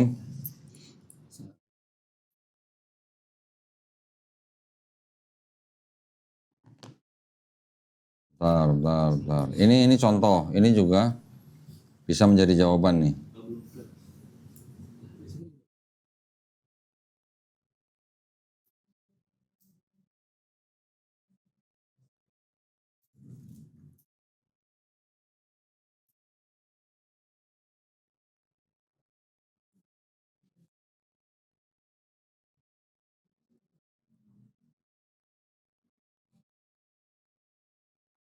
Nah, poin berikutnya, sholawat di dalam Quran itu tidak hanya untuk Nabi Muhammad SAW aja. Tolong tunjukin.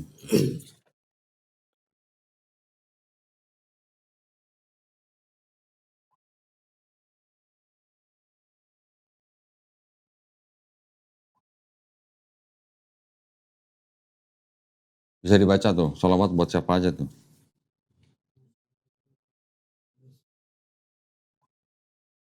Ya.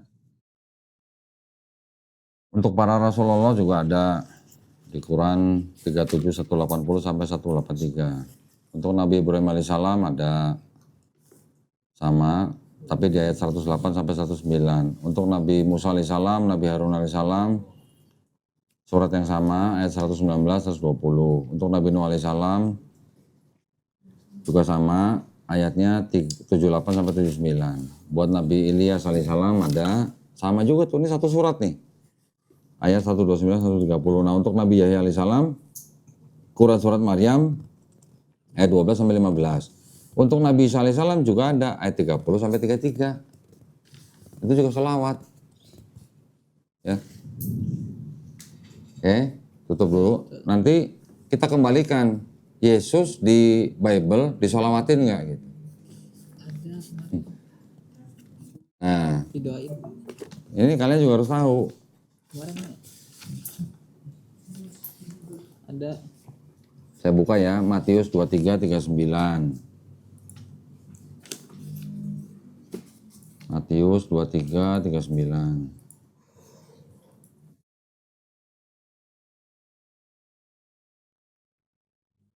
Coba tunjukin. Tuh, ayat 39. Dan aku berkata kepadamu, mulai sekarang kamu tidak akan melihat aku lagi hingga kamu berkata, diberkatilah dia yang datang dalam nama Tuhan. Diberkatilah. Coba suruh terjemahin ke bahasa Arab. Sama. Artinya kurang lebih sama dengan sholawat. Ya. Tutup dulu. Itu berapa tadi? Itu 93. Terus, oh ini aja nih yang jelas nih. 219 ayat 9. Tunjukin. Perhatikan tuh. Dan orang banyak berjalan di depan Yesus dan yang mengikuti dari belakang berseru, katanya, Hosana bagi anak Daud. Hosana itu apa? Hosana itu artinya selamatkanlah kami. Selamat, berarti ini Yesus juga diselawatin. Itu ya, dan masih banyak ayat-ayat yang begini. Oke, tutup.